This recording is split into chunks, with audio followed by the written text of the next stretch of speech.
Mic off.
Hello? Are we on stream right now? Mic on. Yes, my dude, we are absolutely My live, gosh. my guy. How have Awesome. you been this great day? Pretty good. I've been pretty busy. How about you? It's been great, dude. We're casting this great 5-game series here for Urgottem Esports. So you are the support for Ashen. Is Yes. that correct? Yes, Okay, it is. man. So how do you think y'all feel like coming into this best of 5 series today against this all diamond Urgottem Esports team here? Yeah, Diamond team looks pretty good. I mean, we only have OP.GG's to look off of. Solid team all around. Some people don't got a lot of games, so it's a little hard. I mean, I guess preseason OP.GG's are kind of screwed right now. Am I allowed to swear? Do you care? Just like Try PG. to keep it PG as Try much to keep as it possible. PG. Mic Yeah, off. I got you. But yeah, I mean, looking at it, like I don't know, we feel like we have a pretty solid chance against you guys. So, how prepared did y'all come? Did y'all actually like do any kind of training for this, or was this just like kind of for fun, just kind of go ham, balls to the wall? I played one solo queue game before this. That's Soul it. is absolute boomer. That is it. That's all I need.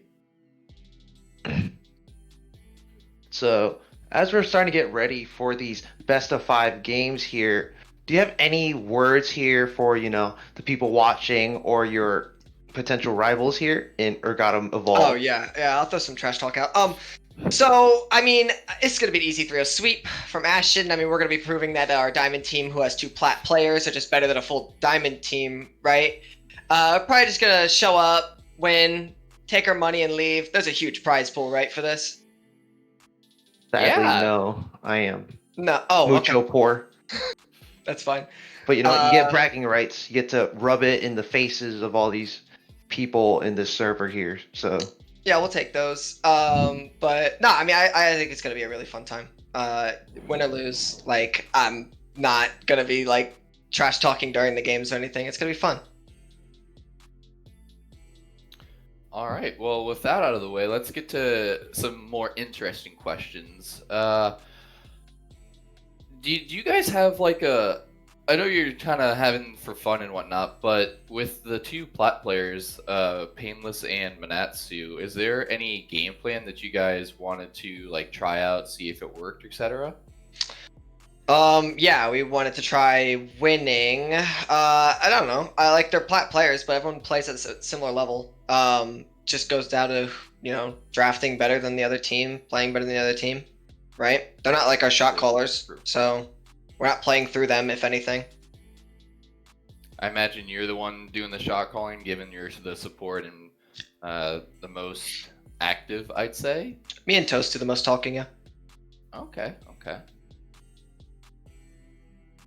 Toast. That is. Who's Toast? do you have an IGN homie? What role they are? I'd assume Toast? jungle. He's the 80 carry. Oh, 80 carry. Okay, that's very, very interesting, my guy. Usually 80 carries don't be talking too much because they're trying to zone in on that CS, man. Yeah, well, Toast is, I mean, it's just right-clicking, right? You're just clicking around. Toast does a good job of, like, me and him kind of, like, converse with each other during the game to get an idea of what we want to do. Normally we throw back the jungler, so Painless is going to be talking to us this game. But yeah, I mean it's been working so far. We've had really good scrim results. I don't think we've really lost against any of like the diamond teams we played against, but then again, we haven't had Painless in the jungle, so it might be a little different, right? Very true. About how long ago did Painless decide to hop on board with you guys? 2 days ago.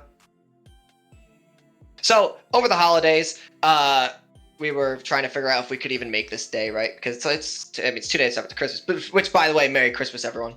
And we were trying to figure out, who's free on a Sunday night after the holidays. Some people are out with families and stuff, and we found out that our jungler couldn't make it. Oh well. But Painless was able to sub in. He's like, yeah, I'm free. I don't got work. And we're like, dope. So he's hopping in. He's helping us out. Toast was like just got home. He was at a family event. So nice to see that he's like playing with us. We don't have to have another AD sub. So we only have one sub. Hopefully it's not too much of a disadvantage. But yeah, I mean, 2 days ago is when we figured out our jungle situation for this day. But normally we'll scrim with Daily Peach, who's our diamond jungler. Ah, nice. Well, I'm gonna throw the Merry Christmas back to you. It's kind of weird that it's around the Christmas time. A lot of people still play League and hang out and whatnot, so it doesn't really exactly feel like the Christmas spirit to some extent. But my final question I'm gonna have for you is, with you playing the one solo queue game, are you guys gonna be not necessarily trolling, but just kind of messing around and actually having fun, or are you guys going to take this slightly serious and try to make the best out of it? Oh, we're playing to win. We're not like trolling. We're like, I don't know. If it's like game 5 and it's like 1 a.m, I'm probably just gonna pick like Twitch support and run it. Like, I don't care anymore. Like, nice. There's no money on the line, right? Like, fuck it. But sorry, excuse my language. I don't mean that. But yeah, I mean, in the end, like, we're gonna try our best. But if I get tired, oops. Okay. Banana, do you have any last questions for him? Nah, homie. The only thing I got for you is best of luck in this game today, bro. Hope you get 3-0s or 3-1s or 3-2s or whatever the hell you want to get out of this. I hope you have fun. I hope they have fun. And a merry, happy holidays, Lala Llama days to you, my guy. All right. Thanks, guys. Peace out. Mic on. And now, as we get ready for their second interview with the jungler for Urgottem Esports Evolve, Robin Robber here. Welcome. Hello. Ooh, man. It sounds like you just woke up, but Yeah, you just waking up there? Well, anyway, welcome. Merry Christmas and Happy Holidays to you. Let's not forget that this time. First question for you is, this team, it sounds like they have a couple of subs, which, or at least a sub, I should say. Does that change at all how you guys look at them as a team, at least on paper, or are you guys still treating them the same as if you would any other diamond high tier team?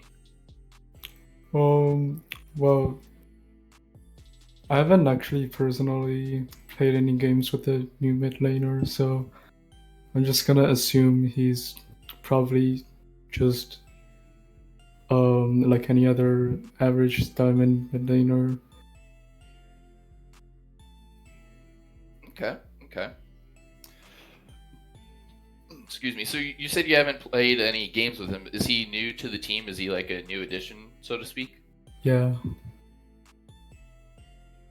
Okay. Nice. Good, Banana. Ask your questions. So, bro, with this, as you said, with this new team, you haven't really prepared too much with these two new players, but with like the rest of the team, with the two other guys, have you prepared anything at all? Have you been like mentally prepared, kind of zoning in, zoning out to try to get ready for this best of 5, or you just kind of go in just like not really caring too much, but you're still trying to get the dub here? I actually don't really know about the rest of the for people, but for me personally, I'm just kind of treating this as a normal scrim that's best of 5, and we didn't really prepare like practice as a team beforehand or anything. But you know, you have you looked at like OP.GG's multis and such to kind of get like a little bit of a vibe to see what they're jiving with. Have you? Oh yeah, definitely. So you have any last words, you know, to any trash talk? You have any words of encouragement for your team, for the rest of the server, with their back, with them on your back? Good luck, I guess. You know, bro, love the enthusiasm, man. But as I have said with the last guy, happy holidays, Merry Chrysler, and you have a great best of 5, be it 3-1, 3-2, 3-0, I don't know, 5-0, and good luck to you, man, on the Rift. Actually, I got one last question for you, Robin. After the 1v1 tourney where you came in second in the finals, are you kind of riding that high, or are you just thinking of it as another game, so to speak? Well, first of all, the 1v1 was in Howling Abyss, so like True. I don't really think it's like it relates to my Summoner's Rift skills that much. So like I'm kind of just treating it as a separate game almost. Okay. All right. Well, like Banana said, good luck. Hopefully we see your signature XI as it kind of popped off in the tourney, but, you know, we'll see. Best of luck to you. Thank you. So as we finish up with the interviews here, we will be getting ready to start the lobby here to get into game 1 of this best of 5 between Urgottem, Esports Evolved, and Ashen Soulfire. So as we wait for that, we'll be taking just a quick little break as we get ready for the lobby and get onto the Rift.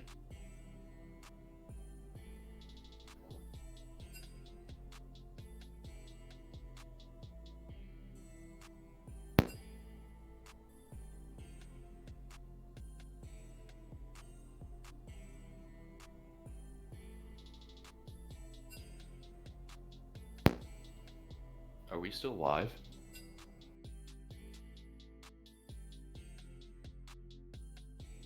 Oh, hell no. Oof. Never mind.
Oh, spec link. Nice. Oh, baby.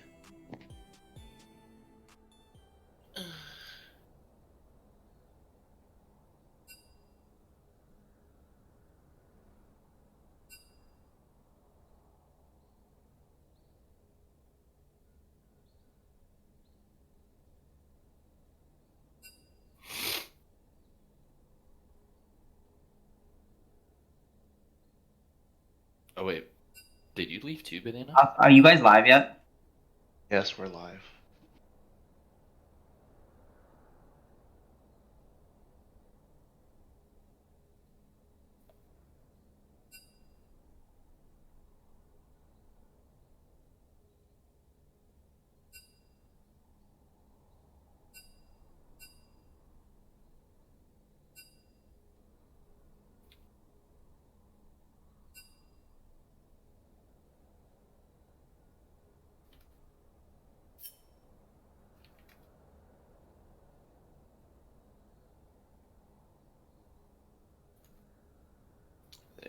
is.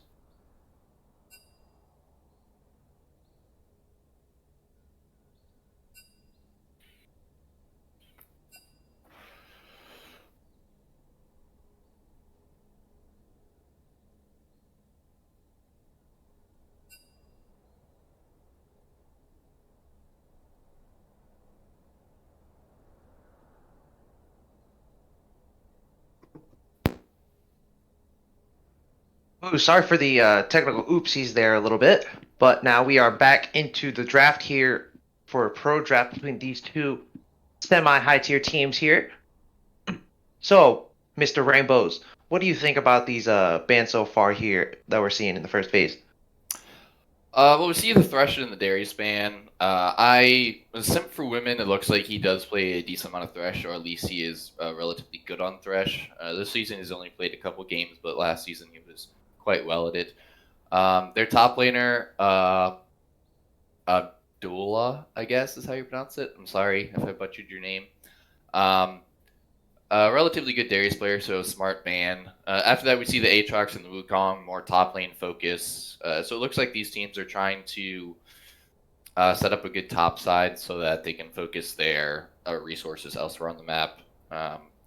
We do see the Pantheon, very well-known support that is still relatively strong and can pair very well with certain laners. And then the final ban for the first phase is going to be Jhin, arguably one of the best ADCs in this meta. But yeah, we see the set first pick. Again, strong top laner and possibly jungle. If someone really wants to get spicy, they can throw it mid lane and sack the mid lane. But we'll see what happens with that. What's your take so far on these? So basically, looking at the picks and bans here so far, they're definitely doing really specific target bans. You know, being the Pantheon, Thresh, Jhin are just kind of meta bans that you just want to get out the way. They're either pick ban, and then the Aatrox, Wukong are kind of just for either prio pick specifically because these two top laners play them pretty proficiently. It looks like the first pick will be Set here. Set, very good. Can be kind of flex picked around the map, either support, mid, jungle, or top.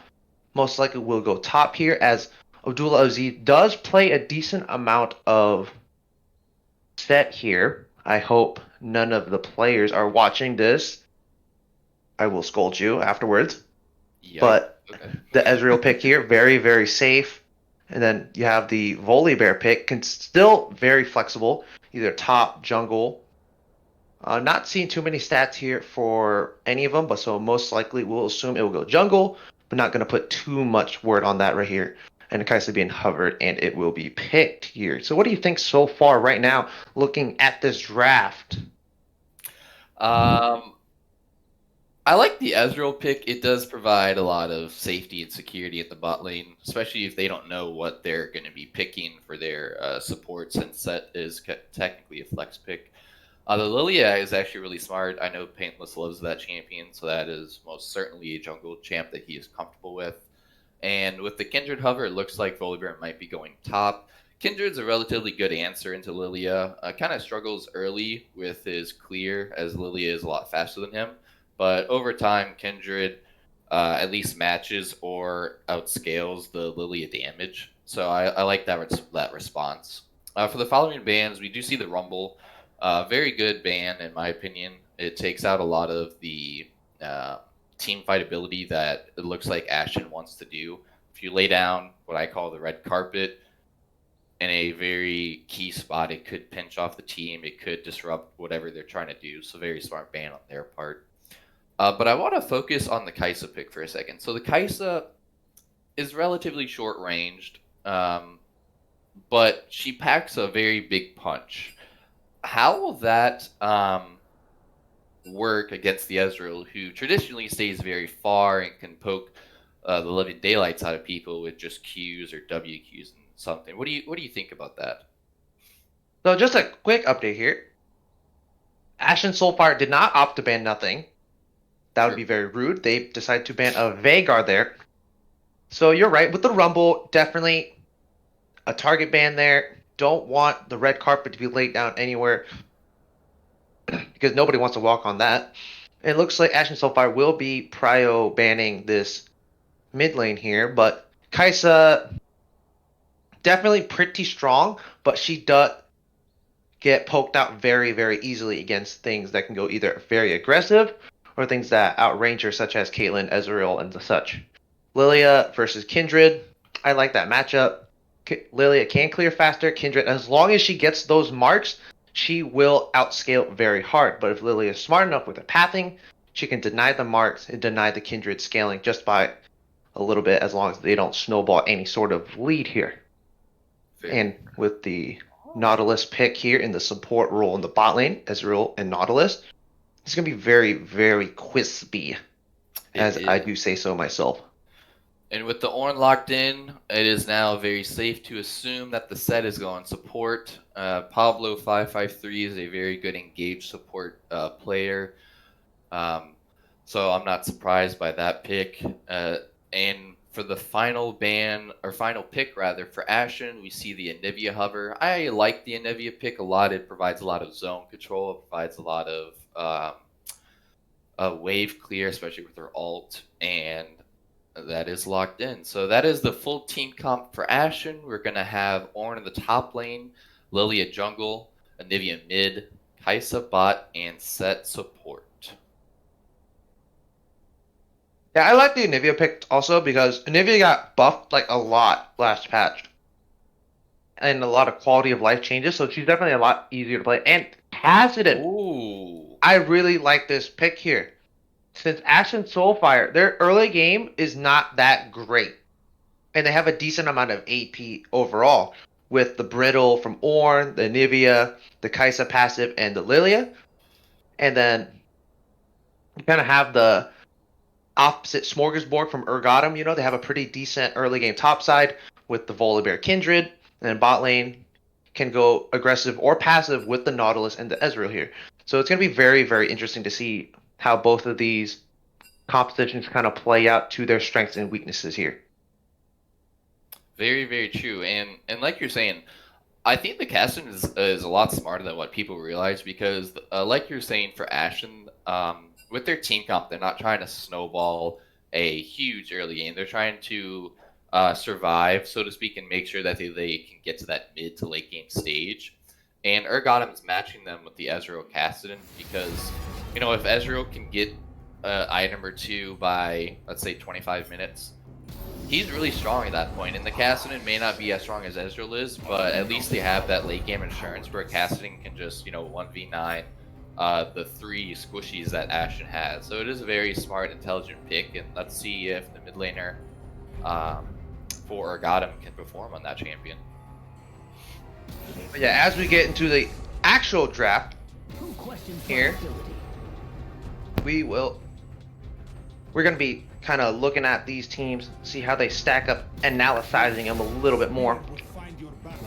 So right now, both compositions are set. But looking at the strengths and weaknesses, like what do you see is very, very strong with both of these team compositions here? Where do they kind of elevate their level of gameplay at what time?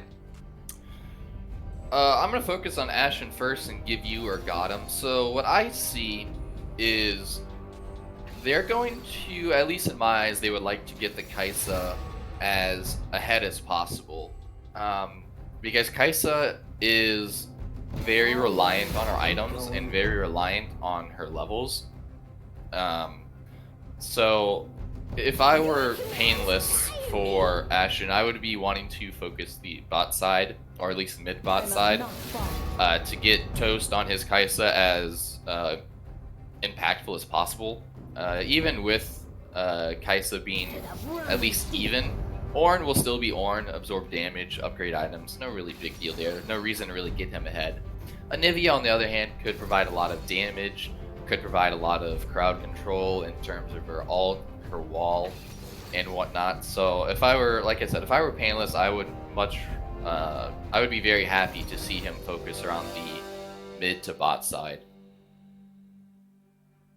Yeah, like to piggyback off what you said, Lilia going bot lane will definitely do the work, but it is going to be pretty tough unless the Lilia is about level 6 or the bot lane for Urgottem overextends and Painless gets the Swirl Seed on somebody and gets the Wilting Lullaby around to get a lot of follow up because Set, Kaisa, their engage is they're kind of depending on Urgottem to go in and have them get punched in the face by Set and get a pretty decent face breaker here and there.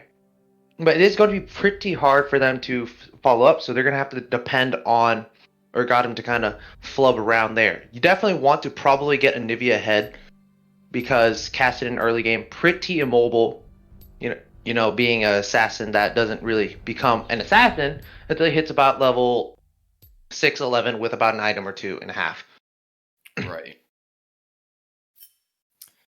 So what do you think about the Urgottem team compared, or at least in conjunction with the Ashen one? I know you said like Cassian doesn't become an assassin and whatnot, but do you think the Volibear and Kindred combo in the top side is going to be able to provide enough impact in the early game to let this Ezreal and Cassian scale to the, in my opinion, godlike transformation that they ascend to?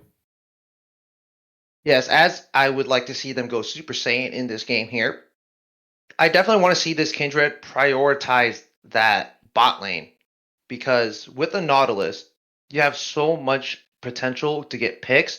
You probably don't want to hit the set because that Haymaker is definitely not going to feel very nice.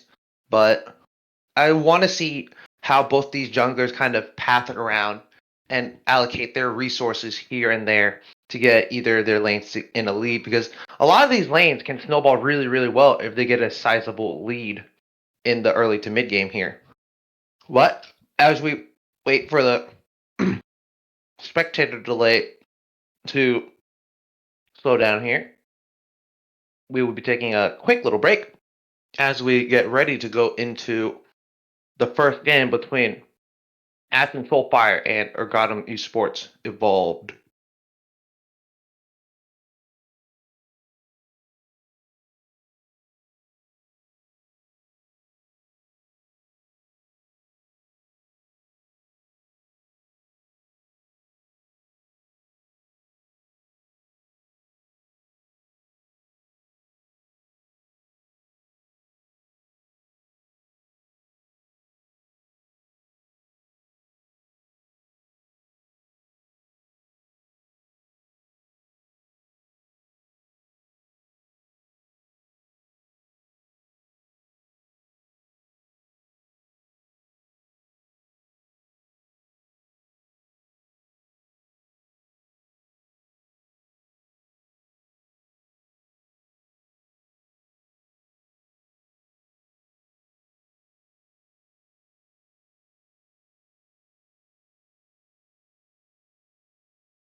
Holy shit. Yo, those interviews were dummy awkward. Oh my god. Yeah, Robin didn't want to fucking talk, and I didn't want to, bring up anything with Pablo, so. So we will pause at 5 here once everything loads up a little bit. Oh, that's the wrong pause. God damn it. I mean, that works for us at least.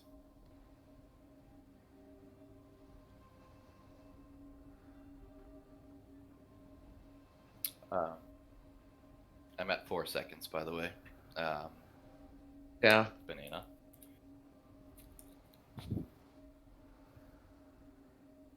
A summoner has disconnected. Well, somebody else died.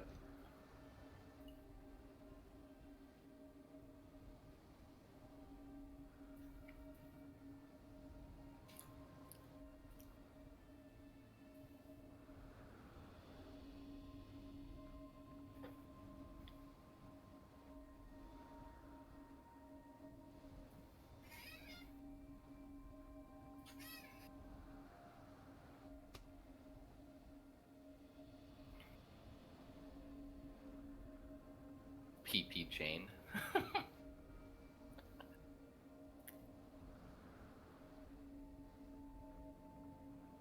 BB poo poo check.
Alright, ladies and gentlemen, and welcome back to the Urgottem versus Ashen Soulfire matchup best of 5 series. I am Bigblackrainbows. I will be doing the color casting today. Alongside me is Banana Bread XD, who will be doing the play-by-play. Hi there, Banana Bread. Hello, Mr. Rainbows. As we're getting onto this rift here, not gonna look like anything too cheesy here, except for the top side of Ashen Soulfire going in for a little cheeky invade here, get a couple wards in. Yep, they do the Raptor area ward, very smart ward, to try to get some information about jungle pathing and whatnot. While we do have a little bit of downtime before the game actually starts, so to speak, I do want to focus on one key rune choice. The Kindred decided to go press the attack. Now, press the attack is very good on Kindred. I don't see anything wrong with it, but do you think Hail of Blades would have been better to make sure he can get that third mark on his passive? So, Hail of Blades does sound nice for, getting the mounting dread off, but the PTA is also really nice. It's kind of situational. In this specific situation, PTA is pretty nice, with the kind of tankiness that Ashen is bringing to the table here. And so far, map's pretty standard. Lily is just going to do a blue side blue start. Kindred will be doing a red side blue start here. So, like, looking at the itemizations and the rune choices for these laners so far, what do you think is going to happen in this early game here? Well, bot lane sorry, let me restart that. Bot lane is getting a little bit of a CS lead. I'm not too surprised. Ezreal wants to play safe, make sure you can get to those items. Top side, Volibear and Ornn. There's going to be some fighting here and there, as both champions want to make sure they stay viable throughout the whole game. But I really want to focus on the mid lane, because the mid lane is where I think most of the action is going to be at. And that is a good chunk of damage from the Anivia. Wow. Looks like Kindred's coming in. There comes the mounting dread, going to get a couple auto attacks, but there's a flash frost. There's E onto the Kindred, not going to get the mounting dread off, and that'll just be a quick little drive by here, right across the mid lane. Yeah, a good job blowing the flash early by the Anivia. Without flash, Anivia is kind of vulnerable. But Anivia does still have her passive up, so she is still relatively safe. But nonetheless, a good try. Oh, look at that damage. But yeah, like I was saying, I definitely think mid lane is going to be the focus point of this early game, because Kassadin, inevitably scales super hard. Anivia scales very well, to not be discredited, but, Kassadin's always a ticking time bomb in my eyes. So it looks like both jungles will be spotted out here in the top side.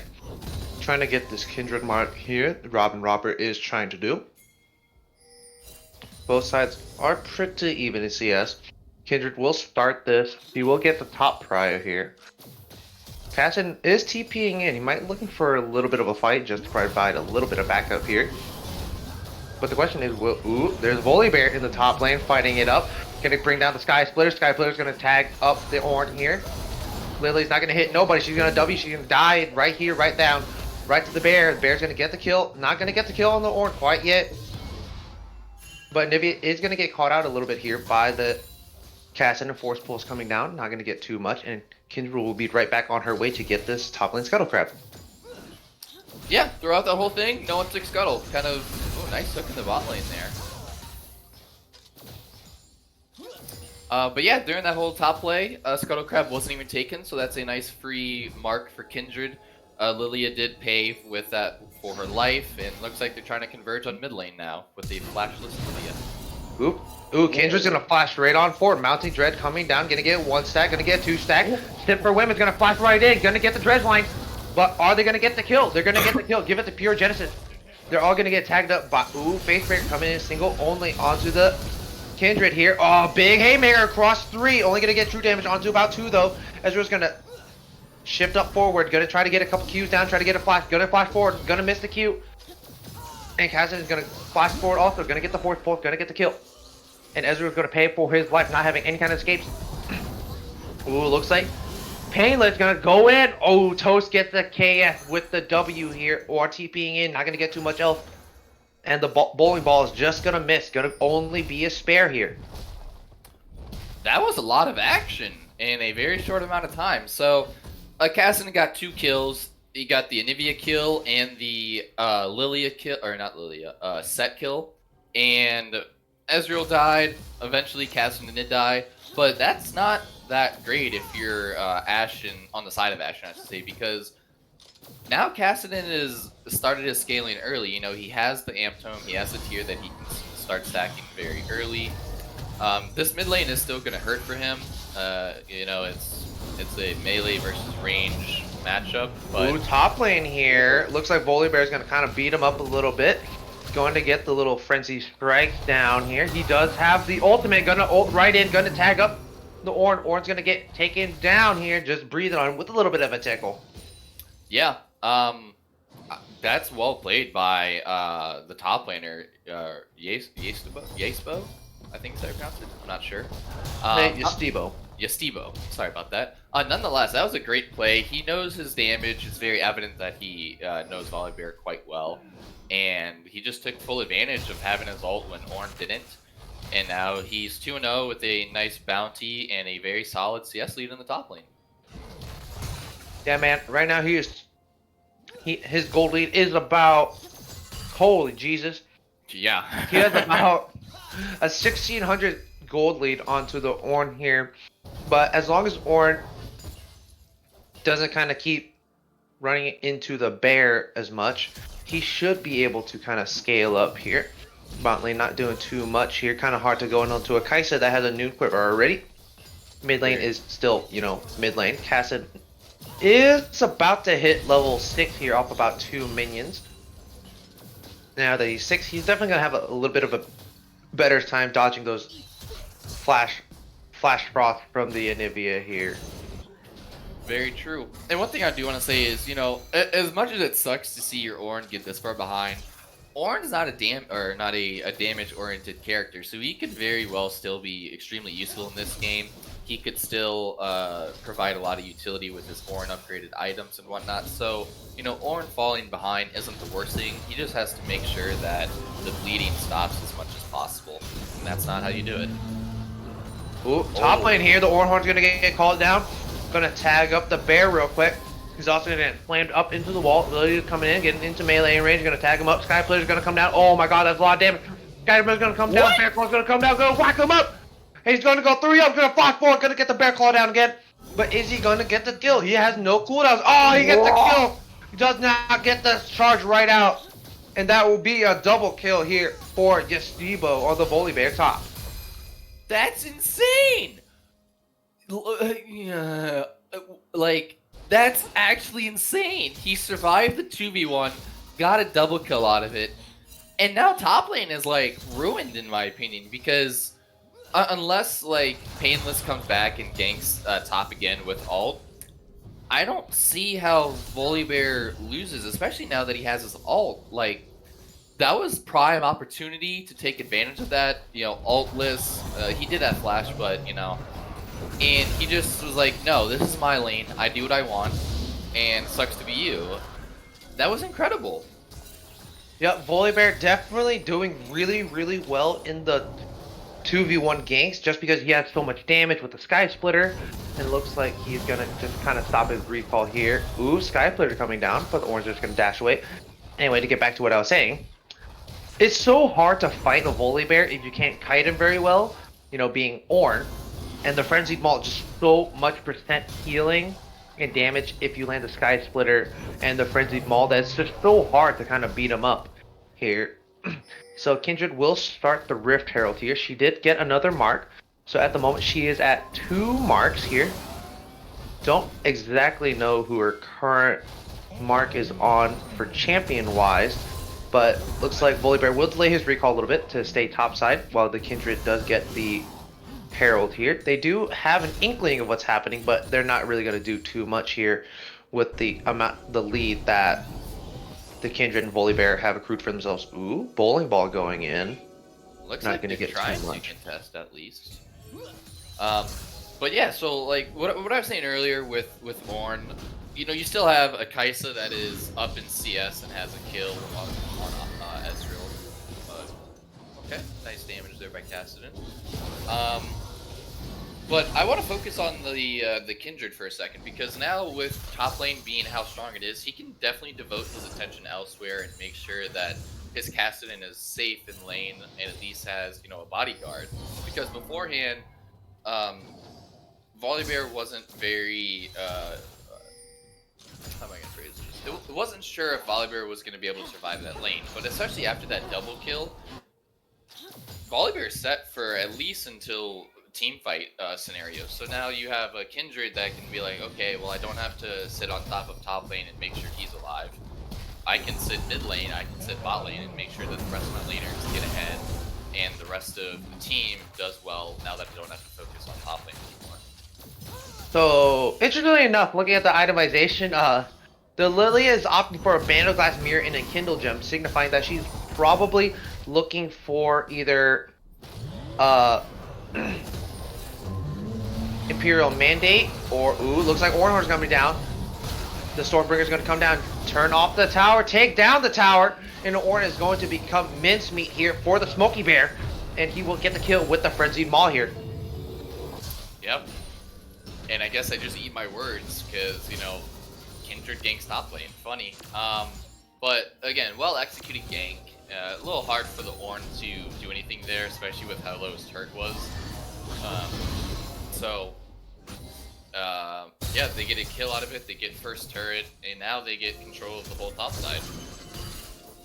Anyway, back to what I was saying about the Lily. Look, she has a Bandle Glass Mirror. That means she's either going for an Imperial Mandate or she's going for the Moonstone Renewer here, which is super interesting here. Ooh, Kindred trying to go. Oh, whoa, she flashes around. Misses the Q here to get over the wall, but Dredgeline also misses. Lily is just going to flash on out, not going to get too much here. But that is a trade for trade flashes there for the junglers. And that is a big oofaroni there for Robin Robber. Yeah, you know, if he would have got that Q, he would have been able to get a lot of his mounting dread off.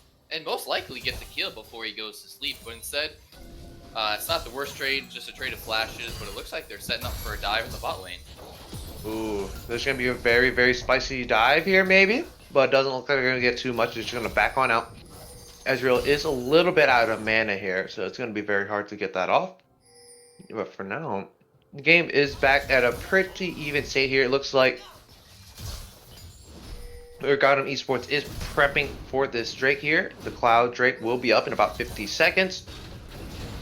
It will either be Inferno Soul or a Mountain Soul, which is going to be very, very good for both these teams here, whichever one they get. But that Inferno Soul definitely makes the game extra spicy here.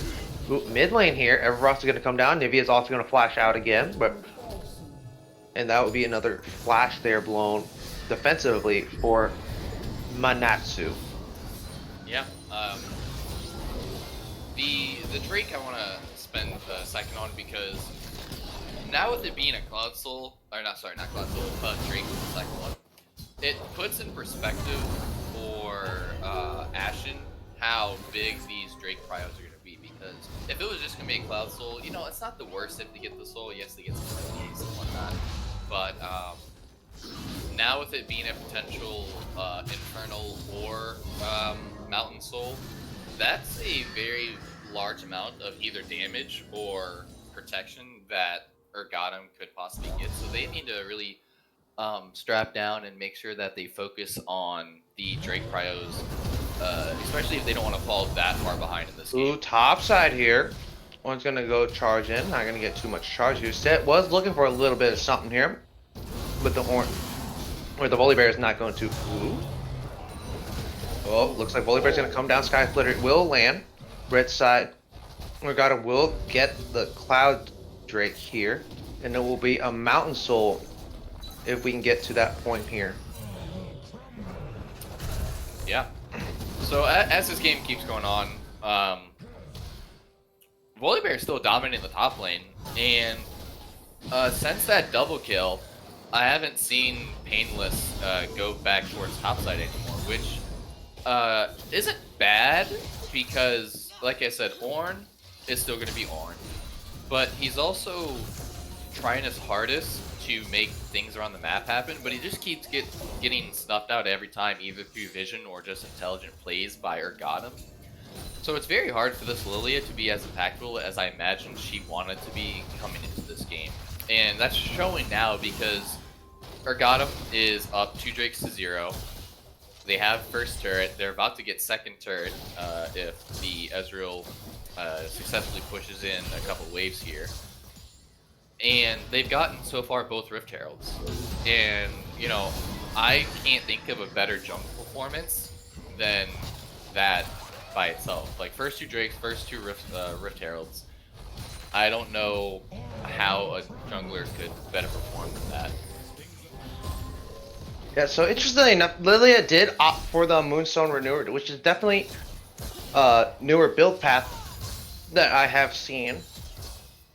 So for now, game is going back to its kind of slow state. Gold lead is about 6,000, no, 7,000, no, 5,000. 5,000. Man, math, it's hard. 5,000 gold to the side of Urgottem Esports Evolve here.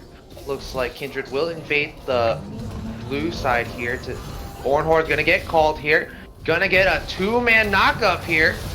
But the Sky Splitter's gonna come down onto the Nivea. Nivea's gonna get into Eggy form. But that's a 2-man lilting lullaby here. But they're not gonna get too much here. Kindred will get the kill onto the Lilia. Volibear is also just gonna kind of keep falling down. Does not have to ult. This is a bit of an ambitious dive here. But the Lamb's Respite is available. Cassidit is on standby. They're looking to dive this Ornn here, putting him even farther behind. Cassidit taking the aggro. Ornn's gonna get a 2-man knock up. There's the Lamb's Respite coming down. Kindred is taking the aggro, but will the Ornn get a return kill? Or will get a return kill on into Cassidit, will get the kill credit there onto the Ornn. Yeah, there's not much you can do there as Kindred. You know, you have the ult to save you, but that whole time he was still taking turret aggro, and like I said, there's not much you can do there. If you walk out of turret range, you walk out of your ult. If you stay in turret range, you just keep taking increased turret damage, so a little unfortunate there. Nonetheless, they get the Ornn, they get the tower, and all in all, it's not a horrible play. Your Volibear still gets further ahead. So, well executed, well communicated by Urgottem there. But for now, game will kind of revert down to trying to get this bot side here. Ooh, mid lane here. Pure Justice is going to get a solo kill onto Manatsu on the Anivia here. Very nice job. Level 12 already. So he's definitely pretty build differently right now. With about an item and a half looking for his Seraph's Embrace here. Ornn's going to come in, going to tag him up a little bit. Not going to get too much. Going to about chunk him up for about 33% health. Right now, Urgottem is running away with this game here. 6k gold lead. Kindred already on 5 marks. It looks like Nautilus is going to roam mid here to kind of get a pick off. Ooh, that's a flash for the Mounting Dread onto the Lilia. Execute damage will not go through all the way. And that is a very, very ambitious flash there for Robin Robber. Very much agreed upon. You know, one thing I've been noticing, especially this game, is Robin is not hesitant to just blow his summoners. And that's led to a couple of great plays. So good on him to recognize that, you know, a summoner isn't as important as a kill or at least a shutdown to get objective control and whatnot. Oh my goodness. That's a very bad flash there from Natsu. He's just gonna go flash right into the Stormbringer, and Volibear will get the kill and the Rift Tail for his trouble there, and a enemy blue buff. And that is not a good time there for Manatsu. Drag is gonna spawn here in about 5 seconds. Red team has already covered this whole entire Drake. It's going to be very, very hard, or lack thereof, to try to pressure this Mountain Drake here, while Volibear is topside with a Rift Herald. Bornhorn's going to be summoned, try to clear out the wave a little bit, but not going to do too much. Volibear will take tower aggro. That will be no more. Shelly will take down the turret in exchange for her life. As Red team... And they're getting spot tier 1. They're just getting everything across this map here. Gold lead is about 9,000 even. Volibear again in a 3v1, gonna get suplexed into the enemy team, gonna flash out, not gonna get too much. Haymaker come down. Kaisa is going to get the kill here. Caston's also here. He's gonna get swept up, not gonna hit the blast cone. Gonna hit the blast cone, maybe gonna get over the wall here. Will get tagged up by the Frostbite, but Caston is gonna do Caston and things, gonna get tagged with the Ignite, just gonna Rift Walk on out. That was a good play by Ashen to at least show that they have some life. They got the very big shutdown off of Volibear, and that went on to Kaisa. Very much needed shutdown gold on Kaisa. Yes, she is up in CS, and she has 2 kills on the Ezreal. But at this point in the game, your Nivea is so far behind that she's just going to be in alt plot trying to do as much damage as possible. So you really need your Kaisa to be able to do a lot of damage, especially to Volibear and Nautilus. And there's no better way to do it than with shutdown gold from a very strong Volibear. Yeah, right now, but Ezreal's also scaling up. Just has shutdown gold just off the CS alone. So it's going to be very hard for this Kaisa to kind of weave in and out with the supercharge there without getting ran down upon by the Volibear and the depth charge. But it looks like Volibear has no fear. Going to go up into the top side, try to get this scuttle here. But 4 members of Ashen are topside here. Going to try to look for maybe a little bit of collapse. Not going to try to steal it. Bowling ball does miss. There goes the True Shot Barrage. Going across the waves. Not going to get too much there. Maybe preemptively for a fight. So for now, Casson will be bot side to match the Ornn here. Ornn level 12 already. 1 more level until he upgrades his own item. Urgottem is topside prepping for this Drake. Bowling ball will tag up the Nautilus here, but not going to get too much off of that. I just want to go back and comment on Manatsu with his Nivea trying to take that blue buff. Oh, it was to me that was so funny because he was just peacefully minding his own business. He's like, yeah, I'm just gonna take my blue buff, get some mana regen, and the Volibear is like, no. Ooh, slow your roll there, fella. As looks like Urgottem will be starting this Baron here. They're gonna peel right back. I'll suplex into 3. But he will get the Haymaker, get the kill on Kindred. Kindred still has the ult. Not going to get too much. He's low by Alta 2. Kaiser's going to go straight in. Going to tag up the Ezreal. Ezreal's going to get executed there. And Lily is going to get bared upon. But Kaiser TP'd in. Going to get a lot of the damage down. Going to Rift Walk in and out. But the Bear is in the backline getting a double kill. Kaiser will also get a double kill for his troubles. Ornn's going to be the last man standing. Not going to be able to do too much as he gets stunned up. Kaiser's going to get another triple kill here with the Rift Walk. That was insane. So Ashen decided to turn on that, right?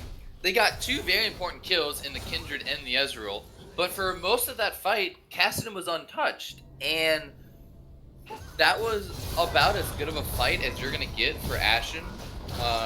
You know, your set went in there, he's like, you know, my life doesn't matter right now, and got a glorious ult into, I think it was a 4-man stun, and his Haymaker just deleted Kindred, which is a very good start to the fight. But then after that, you still have Cassidy to worry about, and he's just rift walking, moonwalking, whatever you want to call it, in the back line. And Lilia, I think, got 1 or 2 shot. You had your Nivea just get utterly destroyed. Thankfully, your Kaisa lived for a decent amount of time, but still, Kaisa can't defend herself against a Cassidy that just, taunts her by running on top of her the whole time.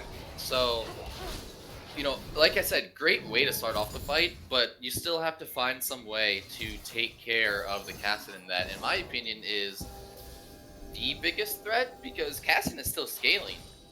He has 2 items, and he's already this strong. Imagine what he's going to do with 3, 4 items and level 16. Oh, that fight is very, very well put out there for Ashen. Ashen, all 5 gonna get spotted out by the ward here. Dreadline's gonna come out, but here comes the Ornhorn. Bowling Ball's not gonna get anything. The Nautilus will get tagged up. Death Charge onto 3. So is a skill shot. The True Shot Barrage gonna get also onto 3. But Volibear is really, really fast. Robber gonna go forward. Gonna get the execute there with the mounting Dread here. Gonna kind of keep chasing forward here. Rip walk forward. Gonna get the Force Pulse. Gonna get a little bit of the slow. Gonna shut down the tower. Gonna get a really, really nice dive there onto the Kaisa. Getting the set. And that's a lot of kills there. Turret is turned back on. They're gonna have to walk right back out the front door. And that is a very nice 3-0 there for Urgottem Esports. Evolved. And Baron's still on the table. I don't think they're going to go. Oh, they will go for it. Interesting. So I thought they might have been able to end there. It's only Ornn and Anivia, and Anivia is so far behind that I don't think she can do that much. But nonetheless, they decided to take the safe play. They're going to go for Mountain Soul here. And still, Baron is on the table, so if they wanted to, they could easily take Dragon, reset, spend all that gold that they just got with those couple fights, and go straight to Baron, and most likely rush it down. I mean, you have a Kindred that's going to be sitting on 3 items, or right around there. You have Ezreal, who's going to be sitting on, again, 3 items. And then you have your Volibear, who's just uber tank that can just still do a lot of damage with Sunfire, balanced item. And I like I said, I don't see how Ashen can come back as well as I thought they were going to be able to with the Anivia, because Anivia was very key to their team, especially with the dot damage and overall. Oh, this is a nice death rush though. I like it. Ooh, looks like they're going to be setting up in the bush there. Nivea, not the communication, not there. Ooh, Sky Splitter's going to tag onto 2 there, but that will be 1 stun onto the Nautilus. Not going to get too much. True Shot Barrage coming down, only going to hit the tank here, but it looks like Death Bush has failed. We'll get it next time. Yeah. And it looks like they will be chasing back, going to clear out the vision in the river here, and it looks like they're just going to start up this Baron. Cassidy is escorting a double super wave in the mid lane here, so either they'll end the game or they'll take the Baron, or they're just going to get both. Ornhorn's going to get called here. They're all in this little bit choke, going to get a 2-man knockup. Death Charge going in onto the Kaisa. Kaisa's going to get tagged up.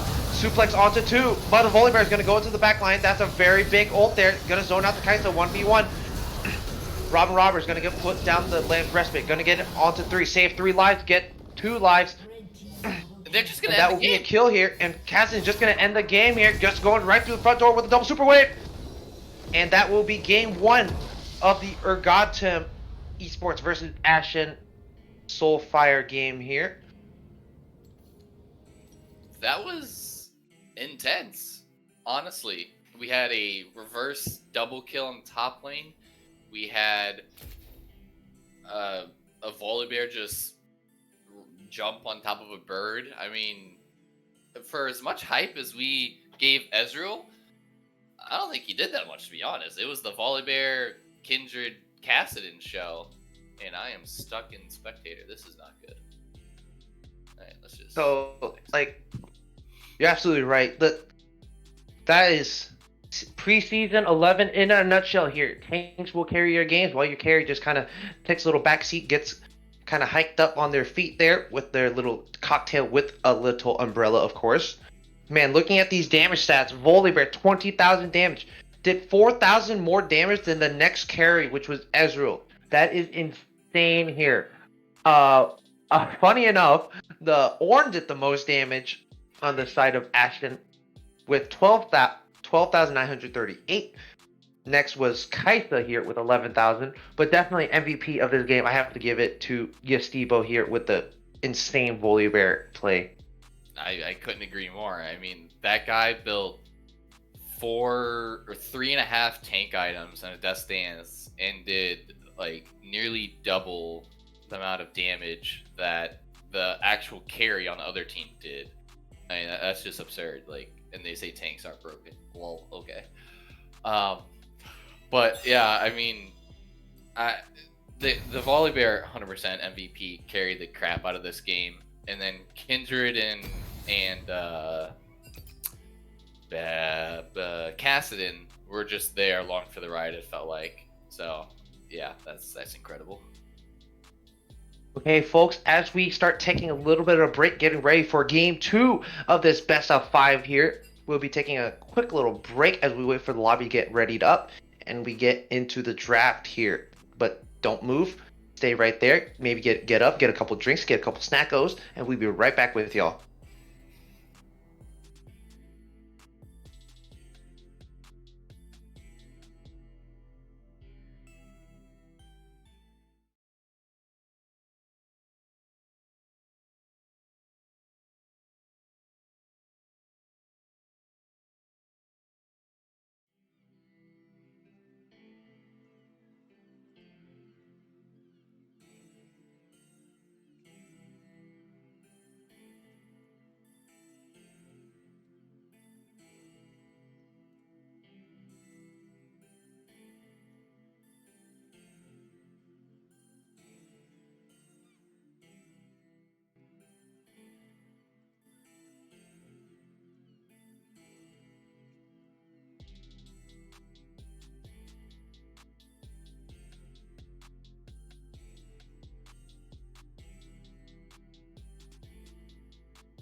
Ooh, and welcome.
In the lane against someone that will always outscale him and be more useful than he is.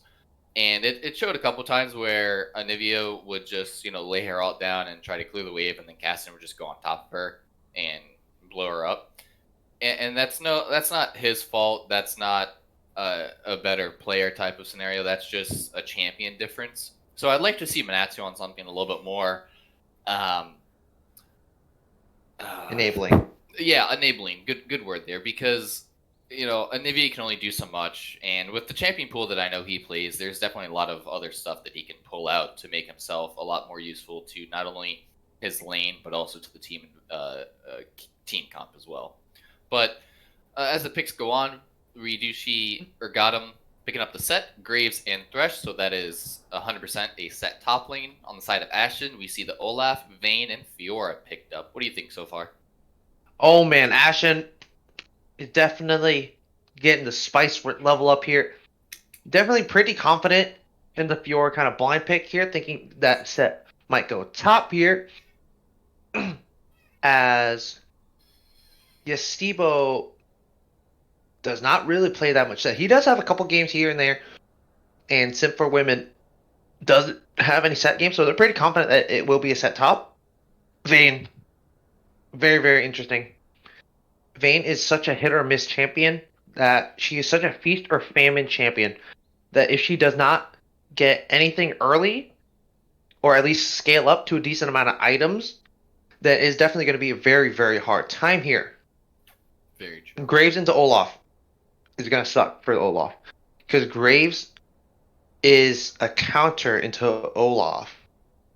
So it's not going to be very fun here. Looks like Urgottem here will ban the Rumble again and target a ban towards the support pool here, while Ashen will click on the Veigar and officially ban it, and they will ban out one of the other stronger meta ADCs in Misfortune here, and Ashen will pick up the Nautilus here. Yeah, it's very smart for leaving the counter pick to mid. Like I said, I'd like to see something that enables something a lot more, and that's the best way to do it. The Vayne, though, I do want to focus on that for a second, because I know Toast, the ADC for Ashen, quite well, and his Kai'Sa is very good, and his Vayne's also very good. And if he can have a performance, not like his last game, because his last game was kind of trashed because of just how the game fell around him, but if he can have a performance that is indicative of a Vayne player, he can do very well. He can melt the set. He can destroy the Thresh, which is their two primary engages right now. And what? Okay, that's a little blanc. Okay, I was very confused for a second. So yeah, if Vayne can evade the set and Thresh, it's going to be a good time for the Vayne, because she has a good amount of peel with Nautilus, with Olaf. They have a split push Destroyer and Fiora that should annihilate the set. And Olaf into Graves is probably going to be the worst matchup, don't get me wrong. But I I think Olaf will serve a much more impactful role than what Lily does, because even though Olaf does maybe get behind or whatnot, he can still access the back line and make sure that Kaisa hates her life for as long as he wants to. And the Annie pick is a little strange. I don't know what the thought process behind that is. I myself have never seen Manatsu play that champ, so I cannot confirm that he's good at it nor deny that he's bad at it. Um, so it'll be interesting to see how the Annie interacts here. I like the idea, if Set tries to go in or if Graves tries to go in, just ultimate in place and you burst them down. But in theory, are two very different things. So, Annie, the thought process behind that is that Annie is kind of like a small counter into LeBlanc, as when she goes in, as long as you have the stun prepped, you will make LeBlanc hate her life, being that either her kit is either point click or it's AoE. So it is a small counter into LeBlanc, because when she goes in with the distortion, you can stun her up and hold her down just slightly long enough, or one-shot her entirely, that your team or yourself can kind of follow up with some more damage to finish the LeBlanc off before she gets the clone off. So, like, looking at this composition here for the side of Ashen it's definitely a little bit solo queuey. Like, there isn't really like any strong focal points, but it's definitely pretty good being, Olaf, you can't lock him down, can't really hit too much on him, and he'll just constantly keep running forward as long as he gets the Ragnarok off in time. Yep. And Urgottem, they have a pretty solid kind of like engage frontline backline, with Set being insanely tanky with the Haymaker shield, and Thresh with the engage and disengage with the hook flay. So I'm really gonna like this game here with how spicy it is in the top lane and the ADC roles for Ashen Soulfire. I do agree. One thing I want to point out is Urgottem is short ranged again. Or not again, but like the team comp that Urgottem has picked is short ranged. In last game, we saw how well that worked out for Ashen. They couldn't really get on top of anyone until it was too late. So it'll be interesting to see how the Annie, Nautilus, and potentially Olaf either exploit that or get exploited by that. Because short range comps are like a two-edged sword. You can't really get on top of people, but as soon as people are on top of you, you kind of just destroy them. At least that's how I view it, so to speak. So it'll be interesting to see how this works out. You have a very volatile top lane in Fiora and Set. If Set gets ahead, it's not the worst thing, but if Fiora gets ahead, it's unbearable. And then the bot lane, you have Vayne and Kaisa, two very strong, potent ADCs that both are very similar. They bust tanks and they are mobile with Kaisa's ult and Vayne's tumble. So it's definitely very volatile in the side lanes this game. Yep, definitely going to have to see how each of these lanes go. Each lane can snowball insanely well, including the jungle. So we're going to have to see how this goes as we get into the spectator delay here. As we wait for this to roll on down, we'll be taking another quick little break as we wait for the spectator delay to go down, and we get onto the rift here. But see you real soon. Don't go anywhere.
Welcome back, Urgottem Esports viewers and Ashen Soulfire fan base, as we get into the rift here for Game 2 of this best of 5 series between Urgottem Esports Evolve on the blue side and Ashen Soulfire here on the red side. Welcome to Summoner's Rift. Yes. So once again, Bigblackrainbows doing the color casting alongside me. Banana Bread XD doing the play-by-play. And again, I want to ask you a question about a rune choice. So the Annie decided to go Comet.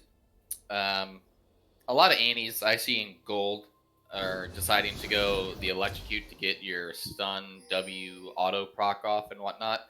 Do you think Electrocute is better, or do you like the poke from Comet? In this specific instance, I probably would have went with the Electrocute for the burst, because that's kind of what Annie's kit revolves around. You know, being able to one-shot the squishies on an enemy team, or just locking down somebody long enough and getting as much damage out as possible. But that is by personal preference. So it looks like LeBlanc will be running the Pure Genesis, will take the Ignite in the mid lane here, while Manatsu will go with the TP here. So it will be double TP advantage for the side of Ashen Soulfire here. Both sides doing very basic bot side starts here. Interestingly enough, Thresh will have Guardian. It is going to kind of stunt his tankiness a little bit when he's engaging, but he will keep his 2 ADCs alive long enough to kind of alleviate the damage that's coming down from the Fiora, Olaf, Bane, and such. Alright, let's be honest for a second. Graves attacks slower than took Winter to come this year, so he's not really an ADC, let's be honest here. Anyway, yeah, the Guardian, you know, it's alright. I personally don't like it because if Thresh and Set are going to be your main engages for this team, it's very difficult to engage and stay alive if you don't have that takiness that Aftershock does provide to you. So, you know, like, I guess to each their own. If you think Guardian's going to be more impactful in lane, you know, nice, cool. But I guess just personal preference for that, maybe. So it looks like all lanes will be pretty even here. Top lane is going pretty aggressive here for the side of Yasibo here, giving him a kind of carry that can enable himself to kind of dominate the lane, leaving jungler to kind of put his resources somewhere else here. But it looks like both junglers will meet the top side here. Ooh, top side, a little bit of cheesy fighting. Both sides leaving with about the same amount of health, but Set being Set is just going to heal it right back up with the Pit Grit. And junglers will not meet top side here. Graves will take the Scuttle Crab here while the Olaf does his Krugs. Yep, that was a very smart ward by Painless. I'm not sure when he placed it, but it at least shows the team, hey, this is where Graves is. You know, with bot lane trying to push up here. Ooh, nice hook. Ooh, that's a nice dredge line here. The bot side here, taking advantage of level 3. Hook going in onto Death Sense, going onto the Nautilus. Nautilus will take the Ignite. Both sides dropping Ignite on the supports here. Both sides dropping heal. Not going to get too much in return for that, but very nice job there playing back and forth against each other. Top side here, there is a little bit of fighting here. Going to get the proc off there. Ooh, that's a lot of damage. Ooh, going to get the riposte off. Not going to get too much else on, but that's a 5-4. Getting the lunge. Getting the... getting the thing.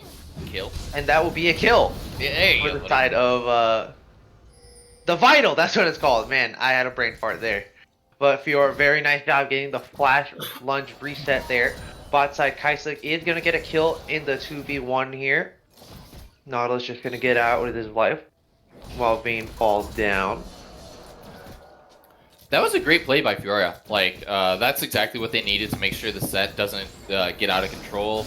He picked a very smart fight in the bot lane. Ooh, bot lane here. You're going to get a little death sentence there onto the Nautilus, but not going to get too much. Axe will land onto the Thresh here. Thresh is going to flay him away, but not going to get too much. Kaisa has nowhere else to go. Going to get the stun there. Olaf going to get a double kill here. And that is a very nice gank there for the Olaf. And the Mountain Drake just spawning up. Also going to get the Mountain Drake for his troubles here. Excellent job there by, oh, nice poke in the mid lane there by Annie. But excellent job by Pablo and Painless there in the bot lane, making sure that they get those 2 secure kills. It was unfortunate for Kaisa. She didn't have anywhere to go after getting hit by the slow, so she tried to at least return the kill. Couldn't quite get it. But nonetheless, you know, it's unfortunate that Olaf... Thresh is going in. Oh. Here, gonna force the Olaf to flash on out. He will get hit with the distort, gonna get hit with the Q from LeBlanc and Electrocute, gonna get the kill there. Looks like Robert will go mid here, so you can get a little bit of a cheeky gank here, cover the lane a little bit, but not gonna get too much here. Natsu's going to invade the Raptors, the enemy red side Raptors here. Top side, there is a bit of a fight. Wow, that was a clear, crispy riposte. Post going to riposte the showstopper there. And the show will indeed be stopped some way, somehow. And that was a really nice job there from Abdullah Aziz here. Definitely on a comfort pick here, but Robert is top. He is not 6th yet. He is very, very close to 6. But Painless will also be top. Ooh, that was a nice riposte. And that's ult coming down onto the set. Not going to get too much. Haymaker. Face breaker going in there onto the Fiora here. That was an excellent riposte, whatever you want to call it, by the Fiora on the set ult. That was as crisp and clean as that could have gotten, I think. Manatsu might be in trouble here. Ooh, Manatsu is running away here, going to use the movement speed. Death Sense, wow, that was a really nice sidestep. Death Sense will not land here. Guardian will be proc. And that was a really nice sidestep there for Manatsu. Very, very true. You know, Vayne's doing quite well. She has an assist. Her name did unfortunately die earlier. But, you know, all in all, I don't think this is a bad spot for Vayne. She's still relatively even with Kaisa. Okay. Wow, that's a lot of damage. Ooh, imagine if she had Electrocute. That might have been a good chunk of kill there. But the bear will come down here, going to help push the lane out. And Olaf will invade the enemy blue side Raptors here for his troubles. Not going to invade any further here. So looks like the game will go back to a nice little state of evenness as top lane. The set will opt for Executioners calling first. Ooh, that's a really nice face breaker there, getting it done. Riposte does come out, not going to riposte too much there. Haymaker coming out right on the true damage, and both sides will come out pretty even here. About 100 less health here or there here for the Fiora. Yeah. So I want to talk about top lane for a second, as you know we're looking at it. Aside from the solo kill by Fiora, she's not doing so hot right now, and I think the idea behind this team comp is to make a champion that is excellent at split pushing get to a very difficult position, and looks like Fiora might get dove here pretty soon. Long's coming up. Fiora is coming up. There's a face breaker. Not going to get the stun. Showstopper coming down. Riposte is going to be very good here. Oh, that was a really nice flash haymaker there. And that was a really good flash there from Stevo to get the true damage off and get the kill onto Abdullah Aziz. Bala here. Lacey will get killed here. Going to get whacked with the dredge line. And the heal is going to come out. And that will be a trade kill there on the top and bot side for both teams. Bro, did you see how excellent timing that Vayne Condemn was? Oh my god, he's smurfing on these kids. That was well done. That was excellent job. Great ult by Pablo. Good follow up by the Vayne, especially on the Condemn. And because of that, Olaf picks up another kill. I would like to see those kills go to Vayne, as that would be a much more impactful person to get those kills, in my opinion. But, you know, nonetheless, it's still at least assist gold in her pocket, which is nice. But I want to go talk about the Fiora again, because the Fiora is not doing so hot. She's had 2 kills, she got dove twice. And Fiora is supposed to become this split pushing menace that just draws one to at least 2 people to the other side of the map in case of objectives. And she's rest in peace, bot lane. Looks like there's going to be Dredgeline lands onto the Kaisa. Death Sentence also landing onto the Vayne here. Vayne's going to get chunked out really hard. Going to get hit with the box. Going to get chunked out. That's a trade for trade kills on the ADCs here. The chains do land onto the Olaf here. Olaf is going to get a lot of damage down with the Reckless Swing. Flash Dredgeline onto the Thresh. Painless will get a kill in return. Going on a killing spree. TP out from Manatsu. Top lane here, there is going to be a bit of a fight, but gonna riposte, gonna dash right on out here, whipped by Abdullah Aziz, and not much is gonna be taken else. And it looks like Ashen will start the Ocean Drake here, not gonna be contested, it looks like, from Robin Robber. For now, this game is definitely tooting a different tune here when it comes to the jungle matchup this time around. True. Looks like Painless is making sure his presence is being known this time around. I mean, he has 5 kills to his name already. And the repeat king. Ooh, that was a really nice death sentence there, forcing a flash out there from Toast. And top lane here, Abdullah Aziz is on the wrong side of the map here. Gonna riposte, gonna hit the vital. But there comes the grand challenge. Haymaker also gonna come out. Showstopper coming down. Is he gonna get the last vital? He's not gonna get the last vital. And Justivo just gonna punch him down, put him in the dirt. And Olaf will get the kill here on the bot side again on Thresh. Gonna get a lot of return kills here on both sides. And it looks like top lane will fall here for the side of Urgottem Esports, as they will get the first tower onto this really fed set. 3-1, 104 CS. Bro, you gotta give Vayne some kills, man. She's starving for gold. She has, you know, a quarter of an item compared to Kaisa's near full item. You gotta stop kill stealing those, man. Imagine how strong Vayne would be if she had, you know, 2 of those kills, maybe 3. Man, come on. Ooh, looks like Olaf is going to catch the Graves here with his pants down. Going to get the Chilling Smite, but collateral damage will come down. That's a flash stun there from the Annie.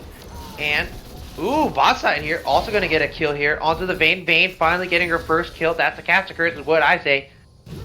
And the Void Seeker will get chucked out. Not going to tag too much. Looks like they're chasing LeBlanc here. LeBlanc has no mana. Going to get tagged with the axe here. Not going to get too much. Going to have to flash out. But the Black Cone is right there in a very nice spot. Is he going to pick the right one? Not going to get the right one. But Annie will get the kill here onto the LeBlanc. And it looks like Blazeseek is in a really bad spot. Wave is going to get pushed in. TP coming out there from Yustibo. 1v1. Going in for on Stink. But that's going to be a trade kill for both ADCs here. Set. Going to go in. 3v1. Does not care. He's set. He is the boss. He's built differently.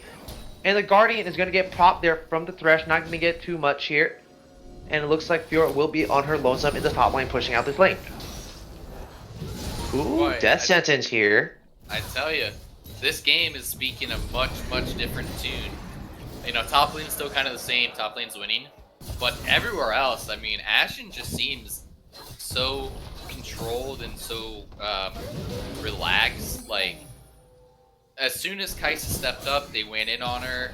Vayne knows how strong she is now, especially that she has 2 kills to her name. I mean, this game couldn't be more different than what last game was. Yeah, now that you put Painless on an enabling jungler, he's able to kind of go around, get these really crucial ganks off. The lanes aren't really getting the kills that they need, but he is definitely exerting his pressure, getting these crucial objectives here on the map. No towers have fallen for this, or no towers have been taken for the side of Ashen yet so far, but top lane is really low. Just a couple breezes here and there will knock it down.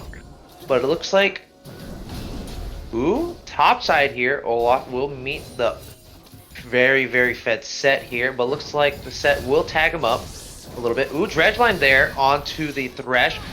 Oh, that's a really good death sentence. Gonna lock him into the box, not gonna get too much, but nobody's gonna secure the kill except for the Thresh. And that is a really nice gank there for Robin Roberts, finally asserting his dominance. That's a big member to get that kill on too, or not the kill, the death on, because now that secures turret. You have Drake spawning in about a minute, and that kind of resets the tempo, so to speak, for Ashen, because Vayne was a very pivotal part in a lot of the plays they're making with the Condemn and the Engage from Nautilus. Now that you take Vayne out of the equation, that kind of makes them like reset, so to speak, if that makes sense. And that might just be exactly what Urgot needs to get this first Drake under their name. Yep, looks like Ashen will get the prio first onto this Drake. They have a lot of wards in this river here. Well, realistically, it's only 2 control wards here. The bot side looking a little bit dry here, but superficial vision there for Urgottem. The Fiora is topside. She has no... Ooh, that's a really nice death sentence there, but Ragnarok's going to be put out, going to go unstoppable. Not going to get too much in, but that's a really key cooldown here. Will Ashen contest this? And it looks like they will not. They're going to opt to push out the lanes. Fiora will be topside, getting the top tier 1 here, so it will be a tower for a first Drake here, and it will be a Cloud Soul here for this game.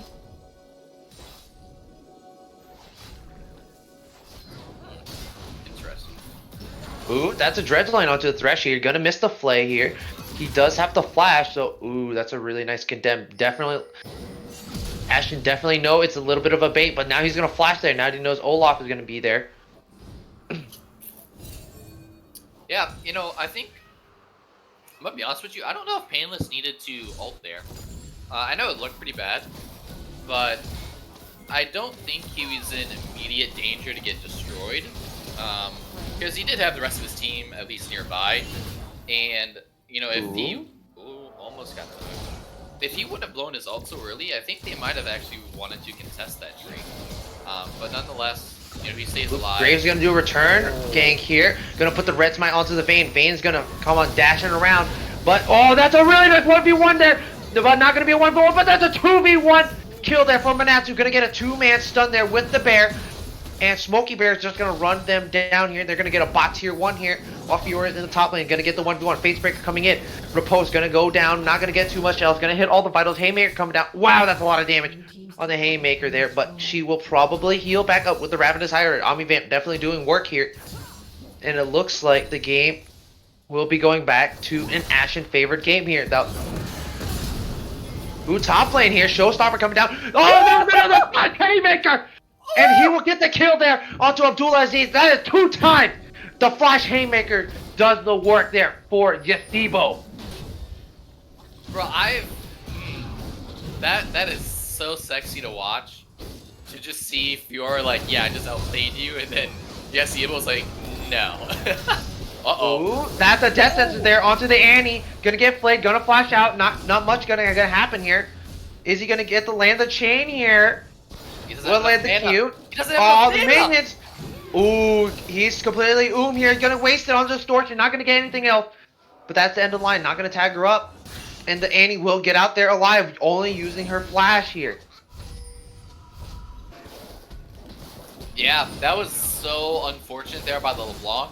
They wanted that Annie so badly, but LeBlanc had, I think it was 75 mana total, and just didn't have enough. Oh, man. Looks like Urgottem will get their second neutral objective of the game here, getting the Rift Herald for their troubles here. As top lane, Abdullah is pushing up a little bit, trying to get a little bit of a cheeky flank here, but the ward will catch them out. Looks like Painless will be walking across a ward here. Might be looking to collapse on Toast here, but not going to get too much. Yeah, I like... Ooh, top lane here. That's another really good Facebreaker. Gonna get a lot of damage off. Gonna get all the vitals. Gonna get Showstoppered out. Oh, that's a really good Haymaker there. The Haymaker will secure the kill here. 5-1-1-5. That just proves that the 1v1 is definitely going in Set's favor here, because the boss is definitely the boss here. As mid lane Rift will be put down here. Not gonna get the mid lane tier 1 just quite yet, as the Olaf is circling around to kind of hover for his lane here. Nautilus walking up, lumbering forward, see if he can get the hook. Yeah, so let's take a second now that it appears we have some downtime. This Fiora is kind of useless now, at least in my eyes. She's down. What is it, like roughly 3,000 gold compared to the set. And Fiora is no longer the split push menace that she's intended to be. Set, on the other hand, is disastrously strong at this point. He could probably pull off a 2v1 right now if he really wanted to.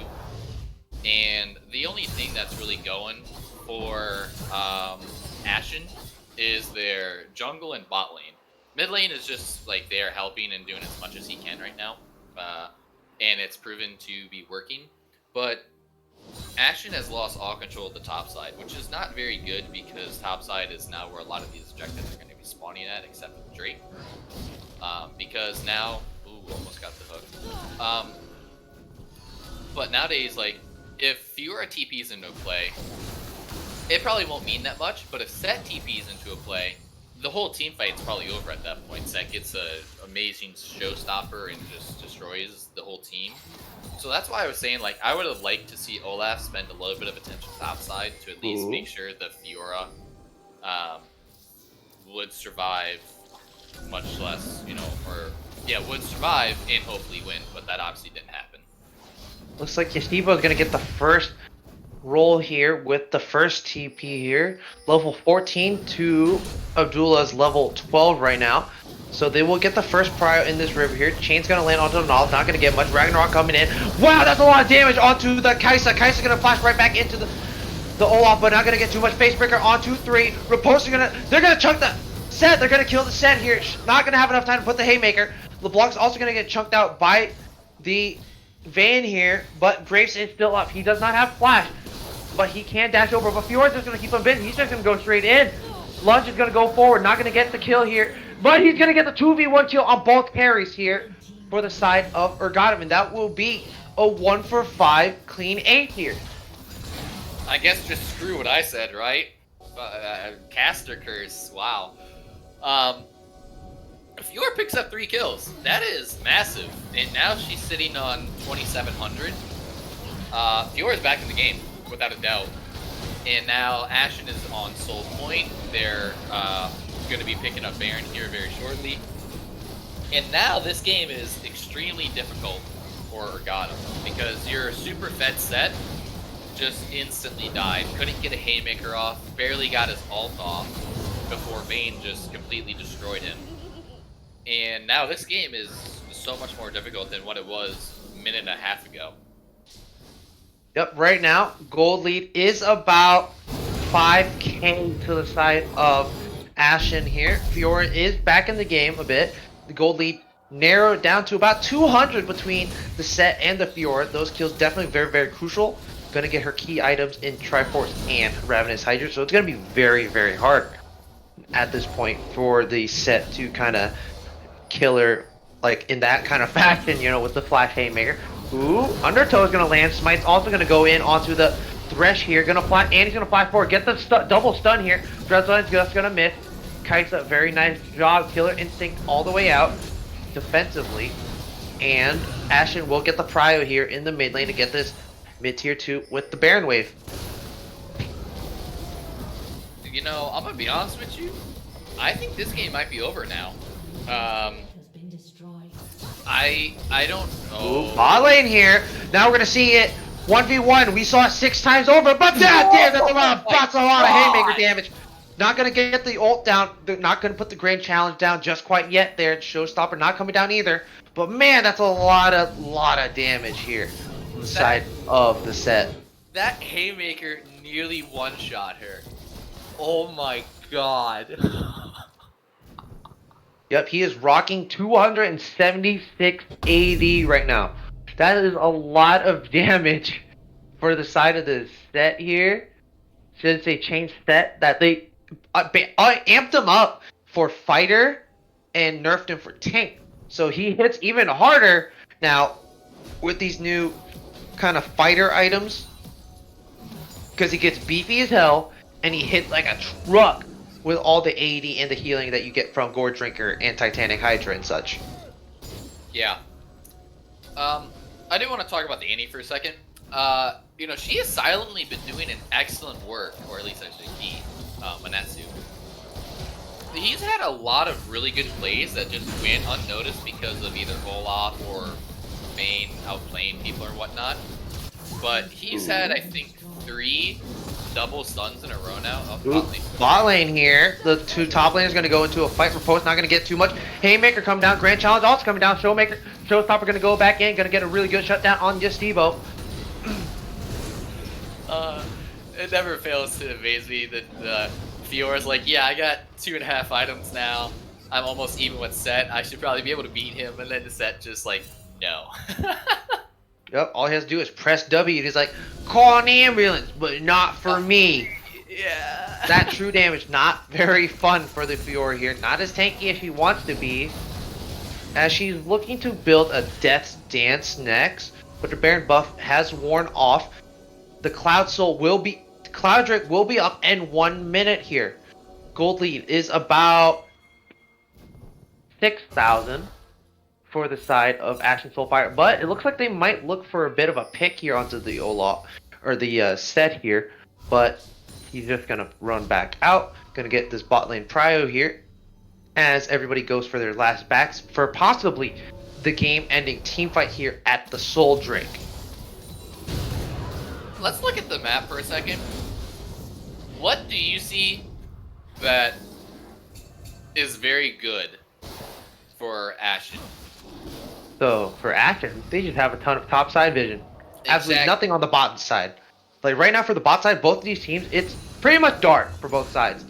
Like right now, Urgottem is walking blind into their jungle and into this river. They only have 1 ward on the pixel bush here.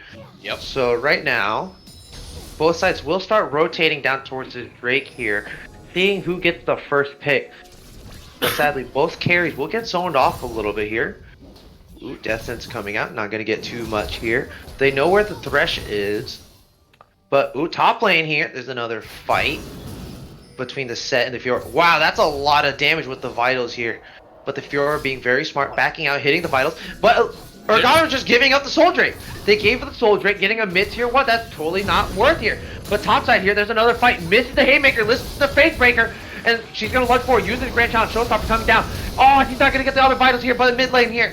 They're going to get another fight. Toast getting a really crucial kill on the ADC. Dredgeline condemned, going in. Stunning up the Thresh here. But Olaf is just running in, using the Cloud Rift to his advantage. Not, ooh, gonna land the chains onto the Olaf here. Also land the axe. Oh, that's a wrong. That feels bad. That's a But Annie's really, really fast here with that Cloud Soul. She's gonna go in, but is he gonna go juke back? Nope, it expired. He's gonna flash forward. Cloud Rift working to his advantage, but he's just slowly getting closer. Gonna get the stun off. Ooh, Common almost gets him. He's not gonna flash quite yet here, but will he get the back here? He does have the distortion up, but right now, Ashen is just gonna go push out this bot side, try to get this bot tier 2, while Pure Genesis is just gonna juke back. Oh my And he's god. all the way out. The distortion taking him out, but the Nautilus is coming back.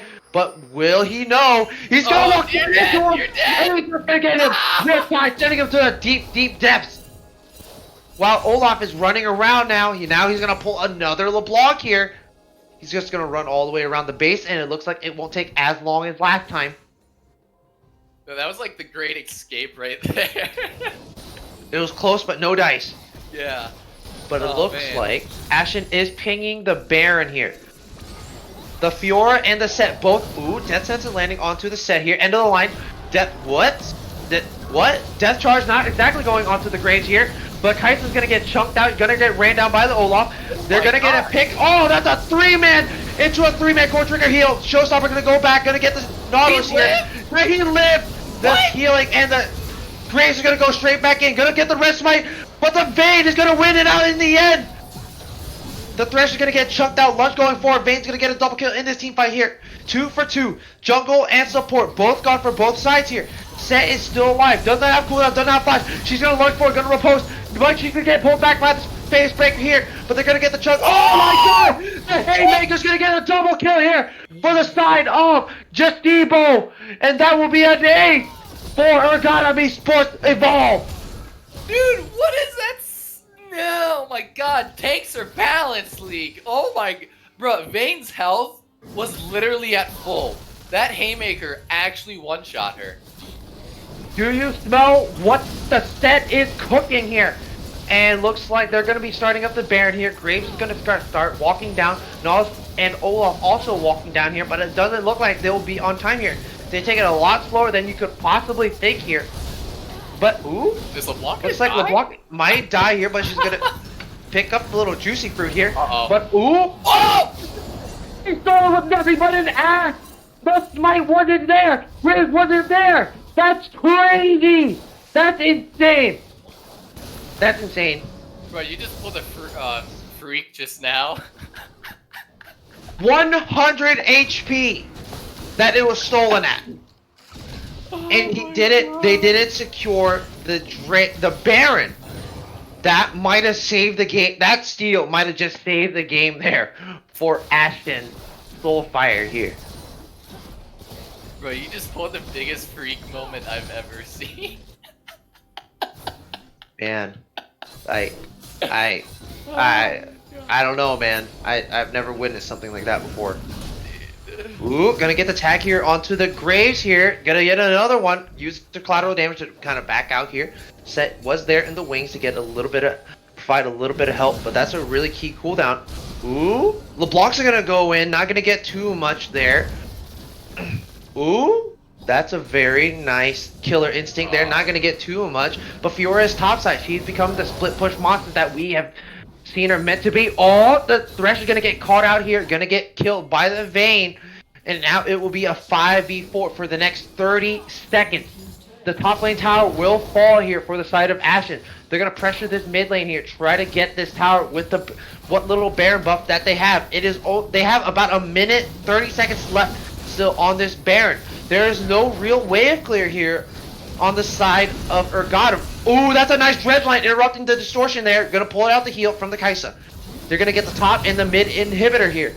They could possibly look for a game-ending push here, but they don't have the Nautilus depth charge up yet. You know, through all of this, we have overlooked one key fact for this game. Vayne is sitting at 4 items. Kai'Sa's at 2.5. Oh, I have definitely noticed it, and it's just crazy. 14,000 gold for the side of the Vayne, 11,000 for the side of the Kaisa. That's a whole item and a half diff there. It looks like Vayne will be going for the GA here. Top side, looks like Abdulaziz is gonna have to 2v1. We're gonna have to put your words in his mouth here. Gonna get stunned up. Haymaker's gonna come down. Wow, that's a lot of damage. And he will get chunked out a little bit, but Set won't get enough healing here. The Showstopper gonna come out, not gonna get too much. Executioner's Blade here, but in the mid lane, Flay is gonna get a triple play here.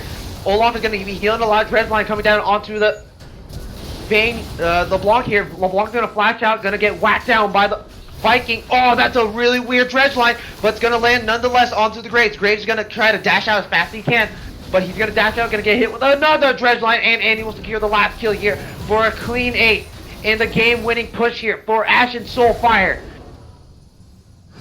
Wow. This was a fucking game. Oi, no matter how bad it goes, you gotta keep it PG, my guy. But it will be the end of the game here. We will be going to game 3, and look at that. We have a series on our hands. You know, I can't believe like the difference a game makes for Painless. Like the first game, he looked relatively useless or at least outmatched, and then you put him on Olaf and he just takes over the whole game. That's insane. That Baron Seal really set the team up for success. Absolutely, without doubt. But top diff definitely did not work out too well there for Urgottem. 9, 3, and 4 on Yestivo here. Definitely putting the game on his back, but could not carry enough. The half Vestian, half human person, dude, bird thing could not carry hard enough here. But definitely the MVP for this game is going to go out to Painless here for Ashen Soulfire. 10, 3, and 9. Has about a 66% KP here. And about, not a lot of damage, but he definitely put his pressure around the map here to get everybody the leads that they could need in the mid game. Yeah, I was hounding him early for not giving those kills to Vayne, but I guess it didn't matter. Vayne still got her kills, and Olaf was useful throughout the whole game, and top diff was most certainly a thing in this game, because that set was on fire, quite literally a couple times. But I guess team diff is what won this one. Ironically, Set did more damage than anybody on Ashen's team. He did 27,000 damage. The next closest was the viewer outdamaged the Vayne by a grand total of 35 damage. But the Set definitely doing the work, but the team not putting enough behind him here. Did not put enough fruit in his basket to go on that hike. But in the end, Ashen will win, and we will be going to game 3. And as we take a little break, and I take a couple of pills here to soothe my sore throat from that cast, we will be taking a quick little break.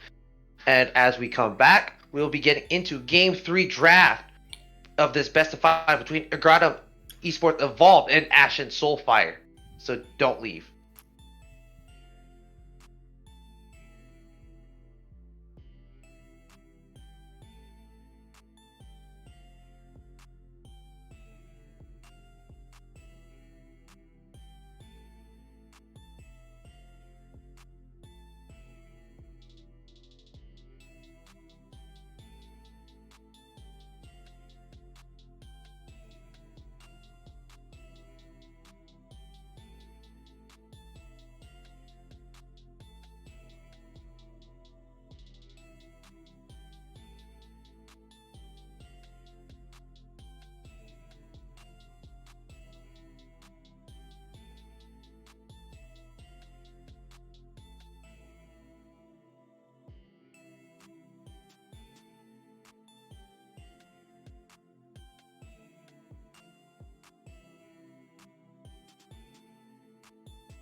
Spec Link.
Welcome back, ladies and gents, as we get into Game 3 of Ashen Soulfire versus Urgottem Esports Evolved here.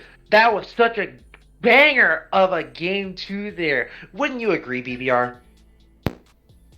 Absolutely. I love seeing ADCs get one shot by tanks and then a jungle just randomly throwing a Q in there to steal a Baron. What could get more better than that? Man, like that's tanks 2020. No. 2021. ADC in 2020 is what that is, buddy. Oh, man, tanks, those 80 buffs definitely doing work there first set. It looks like the bans here will be pretty much exactly the same here for both sides here. Not gonna really throw any kind of bans out there for the set at all. So we'll see if Ashen Soulfire will pick up the set first pick again here, same as game 1, or will they leave it and grab something else that might be a prio pick here? Yeah, and ooh, Speedy Pony. all right. we got a fast boy here in the jungle, as Hecarim is going to be the first pick for Ashen. Relatively strong jungler, good clear speed, healthy, and very useful in team fights, which is what it looks like Ashen is really good at. On the other side, Urgottem is going to be taking the Olaf away from Hecarim, or away from Ashen, even though Hecarim's already picked. But Set so far has been left up, which is interesting because it's obvious both teams like Set. Ashen likes to have it in the support role, and Urgottem likes to take it in the top role. Again, that could be flexed to support or possibly mid, depending on how they want to play it. But off of last game, let's just assume it's top lane. So the Fiora didn't do too well into it last game. Is there another pick that you'd like to see go into the Set by chance? Like, thing is about Set is that it's just so hard to play into Set in that he scales really well. He's tanky. He does a lot of damage, especially when he has Haymaker up. So it's very hard to kind of play into a Set. Realistically, the only thing you can have is something that's kind of mobile and something that can kind of go 1-for-1 with a Set early game. As a top lane player, I'd probably play Darius into it, but it is banned. So I'd like to see maybe if you're gonna play like a split push damage style, I'd probably like to see a Jax or something of the sort here. But it looks like we'll be seeing Vayne and Nautilus picked up here in the bot lane here. Very, very comfortable on both champs, as we saw in game 2 here. They're very comfortable blind picking both champions here. Yeah, and last game the Kai'Sa didn't work out that well. She did have an early lead on Vayne, but Vayne, once she gets a couple items, is much stronger than the Kai'Sa is, so they decided to pick up the Ezreal. I think it's safe. It scales relatively even compared to Vayne. I don't know which one would be stronger. But decided to ban away the Annie, to ban away they're hovering the Leona ban for the first ban on the side of Ashen.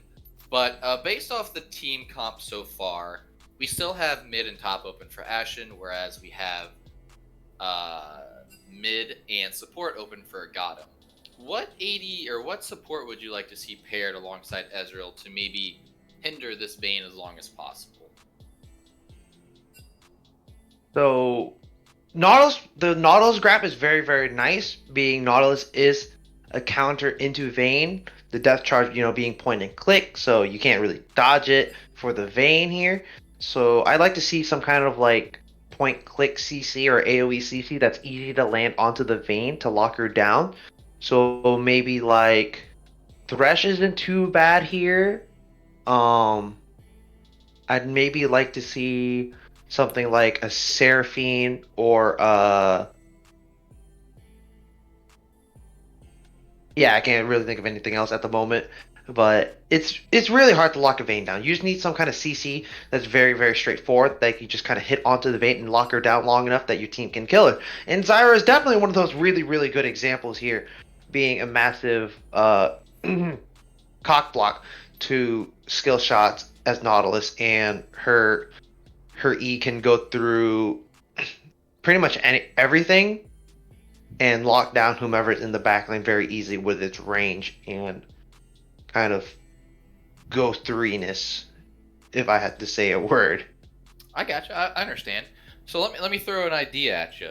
What about Rel or Real, however the hell you're supposed to present the champion? So I don't like Rel that much because her W, being her only engage tool, is pretty much interrupted by anything.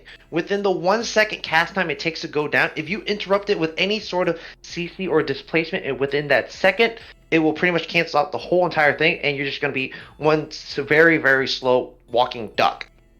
Okay, that's good to know. Thank you. For the rest of the Ooh, I like this crispiness. Okay.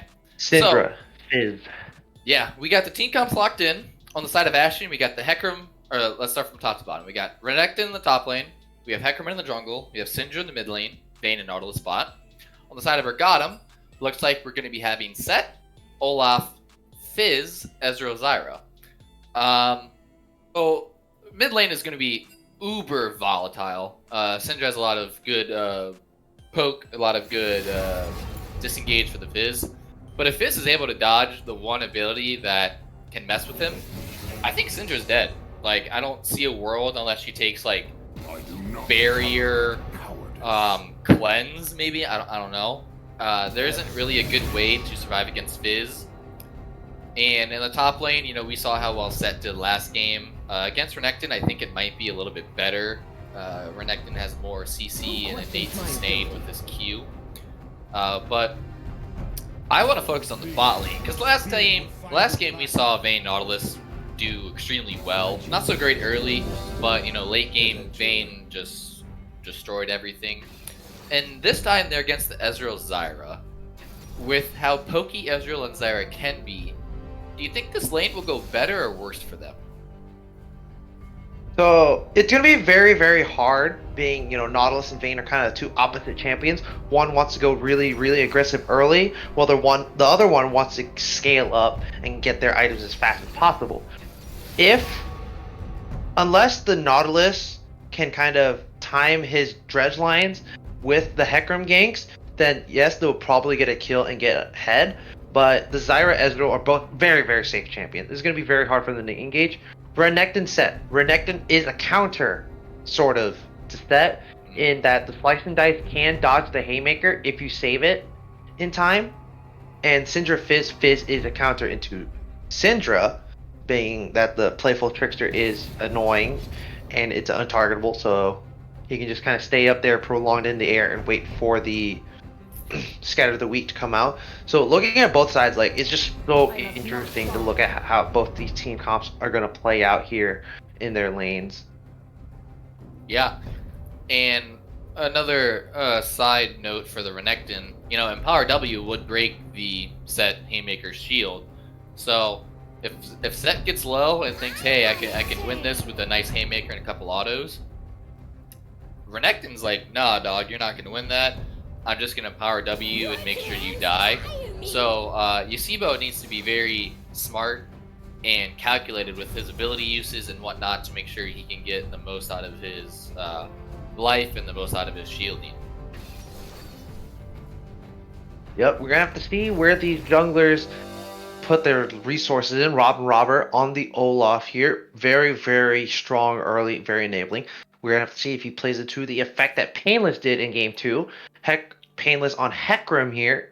Also an enabling jungler. A little bit less potent than Olaf if you meet him in the jungle, but still enabling nonetheless here.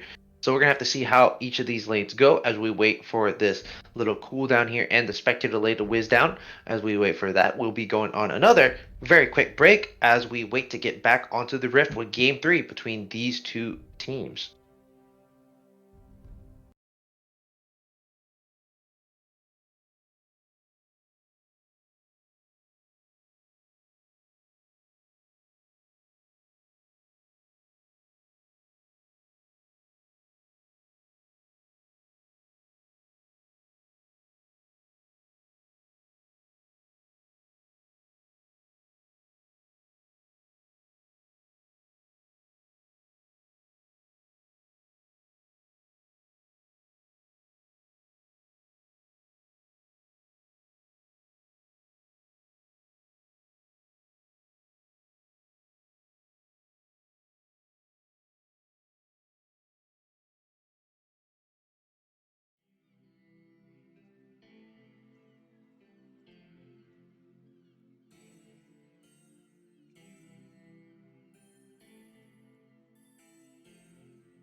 Welcome back, Urgottem Esports viewers and Ashen fans alike, as we get into Game 3 of this Best of 5 series.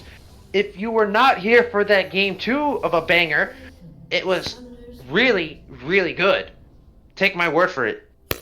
Man, Baron steals with axes and haymakers and playmakers all about. It was crazy. I think you meant claymores, but let's go with that. Yeah. Yeah, that last game, you don't have to take Banana Bread's word for it. You can take mine as well. That was unbelievably exciting and entertaining at the least. And I'll be honest with you, I don't think any game could live up to that unless, some crazy wacko stuff comes out of this one. I'll be surprised. But nonetheless, like you said, Banana, we are in Game 3. Series is tied 1 apiece right now. And we got some of the same champions coming through the lineups again. And then we have some new ones, specifically in the mid lane for Urgottem. We got the Fizz and the Zyra. What do you think so far? Fizz, definitely a counter into the Syndra, so it's not going to be a fun time if he plays this correctly. Zyra is just counter overall to skill shot engaged champions in general, just because she puts out so much damage and locks you down for so long. That it is definitely not going to be a fun time here. I do agree. In the jungle, we have Painless on his Hecarim, a little different than what he's played the past few games. I think he played Lily the first game, and then Olaf the second one. So he's trying to see if he's going to be as useful as he was the previous game. Last time was definitely the Painless show. I can't say much more about that. I mean, he was just on fire. Whereas, this game, he's just trying to be as useful as he can for the team. It looks like the Ashen Esports took a much more team comp oriented team with the Hecarim, Vayne, Syndra. Ooh, that's an unlucky hook there by Pablo. Whereas the side of Urgottem decided to trade a team comp fighting for pick potential with the Fizz, with the Zyra. It's going to be interesting how it plays out. Because normally, team comps excel against pick comps, especially if the team comp gets a pick. But it can go either way. Unfortunately, this game, there's no oddball rune choices. Ooh, top lane got a fight. Ooh, top lane, there's gonna slice and dice, gonna go in. Ooh, that's a lot of damage. Facebreaker coming in, but Abdullah will get the first blood here onto the set. Ooh, that is really, really good there. This game is definitely tooting different tune here, and I do not mean out of tune. That was smooth. That was pretty smooth. Ooh. Sadly, he did not level up the Haymaker there second. He only took Facebreaker and the Q there, so it definitely hurts him in the 1v1 there a little bit. Ooh, mid lane here. Pure Genesis going to go in, use Playful Trickster to get on out, but definitely doing a lot of damage with just the Urchin Strike and the Seastone Trident there. But it looks like both junglers will meet up around mid here, so gonna have to see how that goes. Robber's gonna come out, gonna get the tag here with the axe, but it will be an instant flash there for Manatsu. Yeah, one thing that I've been watching throughout this series is Manatsu, as well as Robin, is not afraid to use their sums, in the first game, he had several ganks on the Anivia that he just had to blow flash instantly. And even though Syndra is a little bit more safer than the Anivia, he definitely is not afraid to blow the sum, take the small L, and make sure he lives to fight another day, which is pretty interesting to me because, in solo queue in the low gold, mid gold range, people are always like, oh, I can outplay this type of thing. But, Manatsu decides to play it safe and just takes the L for the summoner spell. Yeah, he's definitely very, very confident in his ability to kind of play safe to make sure that he doesn't get caught out with his pants down, so to speak, in the early game here. But top side, Renekton definitely getting a little bit of a lead here early with that first blood here. First back gets a pickaxe, and Yestivo is getting Doran's Blade and a Cloth Arm to kind of help with the early all-in potential here. The first Drake will be no, wait. That's a very bad looking icon. It will be a Cloud Drake. Ocean. Oh my god. It will be an Ocean Drake first here for the side of, whomever wants to grab that first. Ooh, that's a really good dredge line here onto the Zyro, but Vayne not close enough to get enough damage down here. Mystic shot just gonna miss a little bit. Looks like Renekton looks like he's looking to invade this Olaf here. Getting ready to blast cone on over here. He's gonna go over, gonna catch the Olaf here. He did ignite, or he did flash here. Gonna flash forward, get the Cold Meek, gonna get the kill onto the Olaf here. And Renekton is definitely in a better spot than he was the first 2 games here. Very, very true. Well-deserved second kill on the Renekton. Really, Seth's in trouble. Ooh, top side here. Seth's gonna get chunked out a little bit. Ooh, I stand corrected. And Haymaker's gonna come out. Painless is gonna get chunked out. They do know Painless is top. Ooh, bot lane here. Vayne is gonna get chunked out a lot here. She will get rooted up. She is gonna be getting out, but she only used the heal. It looks like Nautilus is gonna be hero Nautilus here, gonna body a block. That's 1 sub traded for none. And Cold Meek in the top here. Facebreaker coming down, level 6 for both sides here. Ooh, Haymaker's gonna come out, but there's also the Dominus. Gonna try not to get chunked out too much. But Robin Robber is gonna be on this Ocean Drake here, just gonna burst it down real fast before anybody knows where the hell he is. Very, very true. Bot lane, Vayne was looking all nice and pretty, and then Zyra got the Ignite proc, Ezreal hit the WQ, and it took her down to like a quarter HP. And that's... top lane, we got another... Okay, never mind. But I was going to focus on the top side for a second here, because now, this game's a little different than the last 2 where Set is not ahead in this game, and I'm really interested to see if this Renekton decides to build any lethality. And it may seem like counterintuitive, like why would you build lethality into a cloth armor?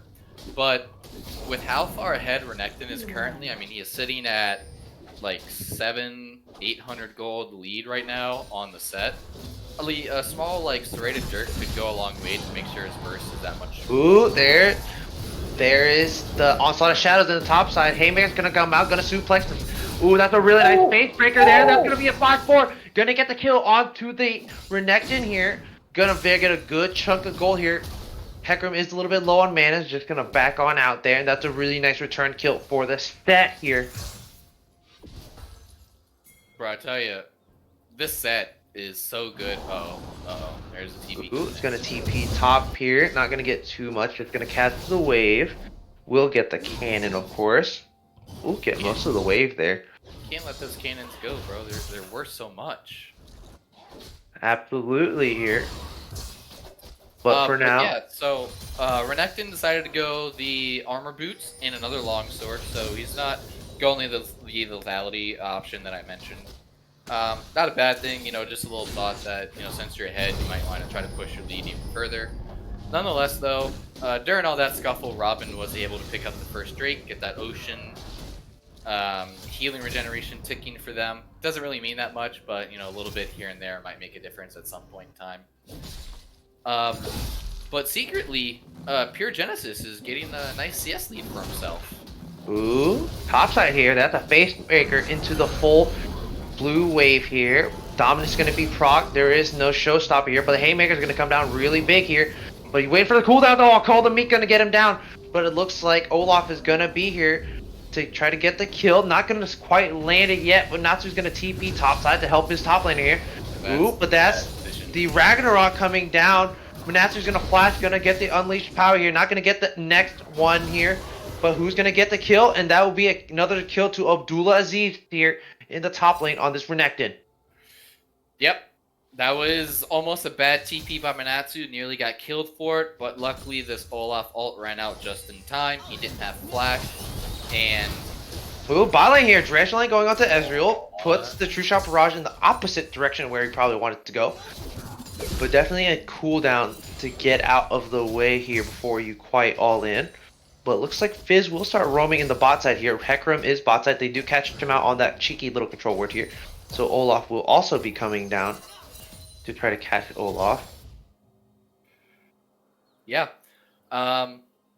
So this Olaf's not panning out like it did last game. By this point last game, I think Painless had 3 kills, if I remember correctly. Something of that. Yeah, so definitely not doing as well as he hoped.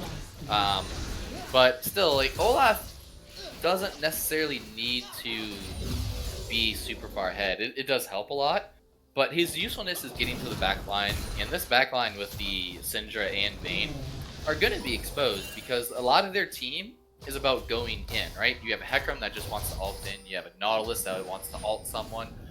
Oh, that was a really cheeky steal there with the Scuttle Crab. Is he going to get it before it quite resets here? He will not get it. Wow, that's mystifyingly insane.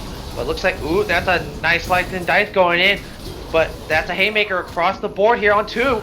The true damage is going to come down onto the Hecarim. Going to get double kill here. Syndra's also going to get clapped on with the fish. And she's going to be sent sleeping with the fishes here. As the Olaf is going to get a double kill and a herald for his troubles. And a Scuttle too, let's not forget about that. And the Scuttle. Oh, Scuttle Crab went to the side of Ashen. But, you know what? Vayne here going to dodge out the grasping roots here. So Vayne going to get a little bit of chunk on the Zyra here. Not going to get too much else. But yeah, so excuse me, can't breathe. Olaf's back in the game now. He picked up 2 important kills, one of them being a shutdown, and now Olaf is sitting pretty decent. I mean, he has enough to, or he had enough rather, to get the whole 4 drinker. Set picked up a nice kill. Set's probably dead here. Ooh, that's a very nice ult knockback there in the mid lane as the Unleashed Power gets secured the kill there onto the Fizz. And it looks like that might be a Drake here for Ashen, as they will get their first Drake of game 3. Ooh, the grasping roots does miss. Condemn does. The Zyra flashes out the Condemn. Null's gonna flash out before he gets tagged up with the axe there. Ooh, Hecarim will get tagged up with the axe. Not gonna get followed by the Olaf here. Olaf already has his first completed item. Gonna peel back off of the Drake here. Yeah, so that flash is very important for the Zyra. With that being down, that does leave a really big open window for Nautilus to go in like that. Ooh, top side here, there's another fight going on. But there's also more action in the bot side. Top side, Haymaker's gonna go out, just gonna slice and dice on out. Bot side, 3 people are chunked out really low. The bot side for Ashen and the jungler. That's a really nice Mystic shot there. Might try to get a pick on the Ezreal here, but not gonna get too much. Gonna drop the Herald here in the bot side. Gonna get a couple of cheeky plates here with the lead that they have accrued for themselves for now. Bot side's pretty even. Vayne's getting chunked out really bad here. Herald is in a bit of a weird spot. Oh wow, that's a really weird one. But the stun's gonna land onto the Ezreal. Nautilus is gonna secure the kill. Vayne's gonna flash on forward. Gonna get the execute there onto the Zyra here. And that's gonna be a 2-0. Wow. Urgottem gets the Infernal Drake for free. But it looks like Playful Trickster's gonna go in. Does have the connect. Wow, that was a really good connect. But the fish is gonna come down. Now Vayne's gonna be kept set sleeping with the fish. Ragnarok is gonna come down. Also the shadows. But wow, that's a lot of chunk there onto the Olaf. Unleashed Power is gonna go onto him. Not gonna quite get the kill there, but definitely gonna make him run away.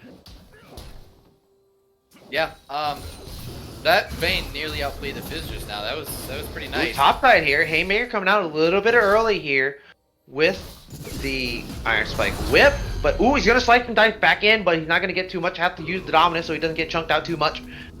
And it looks like he's just gonna kind of sit there with the rolling sands all around him. I love that skin animation for the ult. That's so pretty. So they pick up their second Drake. Olaf's doing a really good job of making sure he prios that Drake, says that is a very good win condition for them, given it is a Mountain Soul. But the bot lane. Ooh, top side here. It's going to be a little bit of a collapse there onto the set. They're going to showstopper right back in, dodge out the dredge line. Haymaker's going to come down, going to flash out the dredge line. The Haymaker here going to get rooted and get the cold the Meek and get cold all the way down to a stump here as Nautilus makes a nice little roam here in the top side to get the kill onto the set. Yeah, great roam by the Nautilus. They are probably going to get the first turret here for Nautilus's troubles. Not a bad idea. Meanwhile, ooh, top side here. It looks like Renekton is going to get the first tower here, but he's going to get chunked out a lot by this. Ooh, that's a missed axe there. But Olaf will be in time here to get the kill.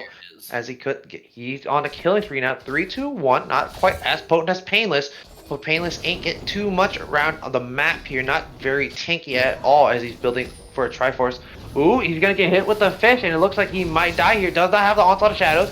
Playful Trickster right onto him. Does have the Ghost, but he's gonna ignite it. That's a fadeaway ignite. That is hella disrespectful. But bot side here, Nautilus is gonna roam down. Looks like he might look for a little something. Will get spotted out by that ward. And that will be all she wrote. Oh, also Renekton. Oh no, he died a while ago. Oof. Yeah. So Painless gets caught out. You know, Fizz does a lot of damage. That's all I can say about that. You know, he got his full combo off. He got the Ignite. He got the Execute proc, or Electric proc, I should say. And nowadays, Fizz is very dangerous right now because Fizz will most likely have his full item when he gets back, or at least very close to it. He already has his sword boots. And he's very easily able to one-shot the Vayne and the Syndra, which is the problem because those are the two main damage dealers for Ashen's team, right? So, what I was saying earlier about how Ashen's team comp really wants to go in is kind of a problem because if Hecarim and Renekton go in and say they... Ooh, that's a really nice dredge line in the bot lane here. Condemned onto the Zyra. Zyra has no flash. He does have the Ignite. Gonna have to use the stopwatch. True Shot Barrage is gonna go out. Nautilus is gonna flash on the way out there. But it looks like TP is gonna come down there from the Syndra. Hecarim's also down here, trying to look for maybe a little dive. He does have the Onslaught of Shadows. Olaf does have the Ragnarok here, looking to get a tag with the Undertow. Fizz is still mid. He might start looking to roam down here a little bit. But it doesn't look like he wants to join this party just quite yet. And while all that was happening, there was a great fight in the top lane. Set won the fight, still regenerating health, you know, balanced champion. But yeah, so that was a very good fight for... Uh-oh, might be dead here. Ooh, Syndra, the fish does land. Playful Trickster. Wow, that's a really good Playful Trickster. Onslaught Shadow is going to tag him up, but Olaf is going to come right there. Red Smite does come down, but he ain't going to push it any further because Olaf is there to ward him off. Yeah.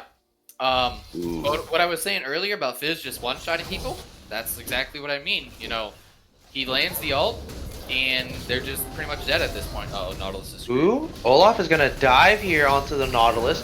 Nautilus does not have any summoners here, but it looks like Vayne might get a return kill onto the Olaf here. Tower does not finish him off. He barely lives with a sliver of HP there, about 200 health. As the Fizz is starting to roam down, True Shot Barrage does tag up the Vayne a little bit, but she is still relatively healthy. Next Drake is going to be a Mountain Drake. It's going to be a Mountain Soul here. 15 seconds when it comes up. Olaf still healing up, being very, very healthy here. Does have his Gromp to go to. As Urgottem will secure the bot tier 1 here, and possibly this Mountain Drake here to be on Soul Point. Very interesting play by Painless. He knows he's 2 levels down and probably can't do a 50-50, so instead he tries to go do the Rift Herald.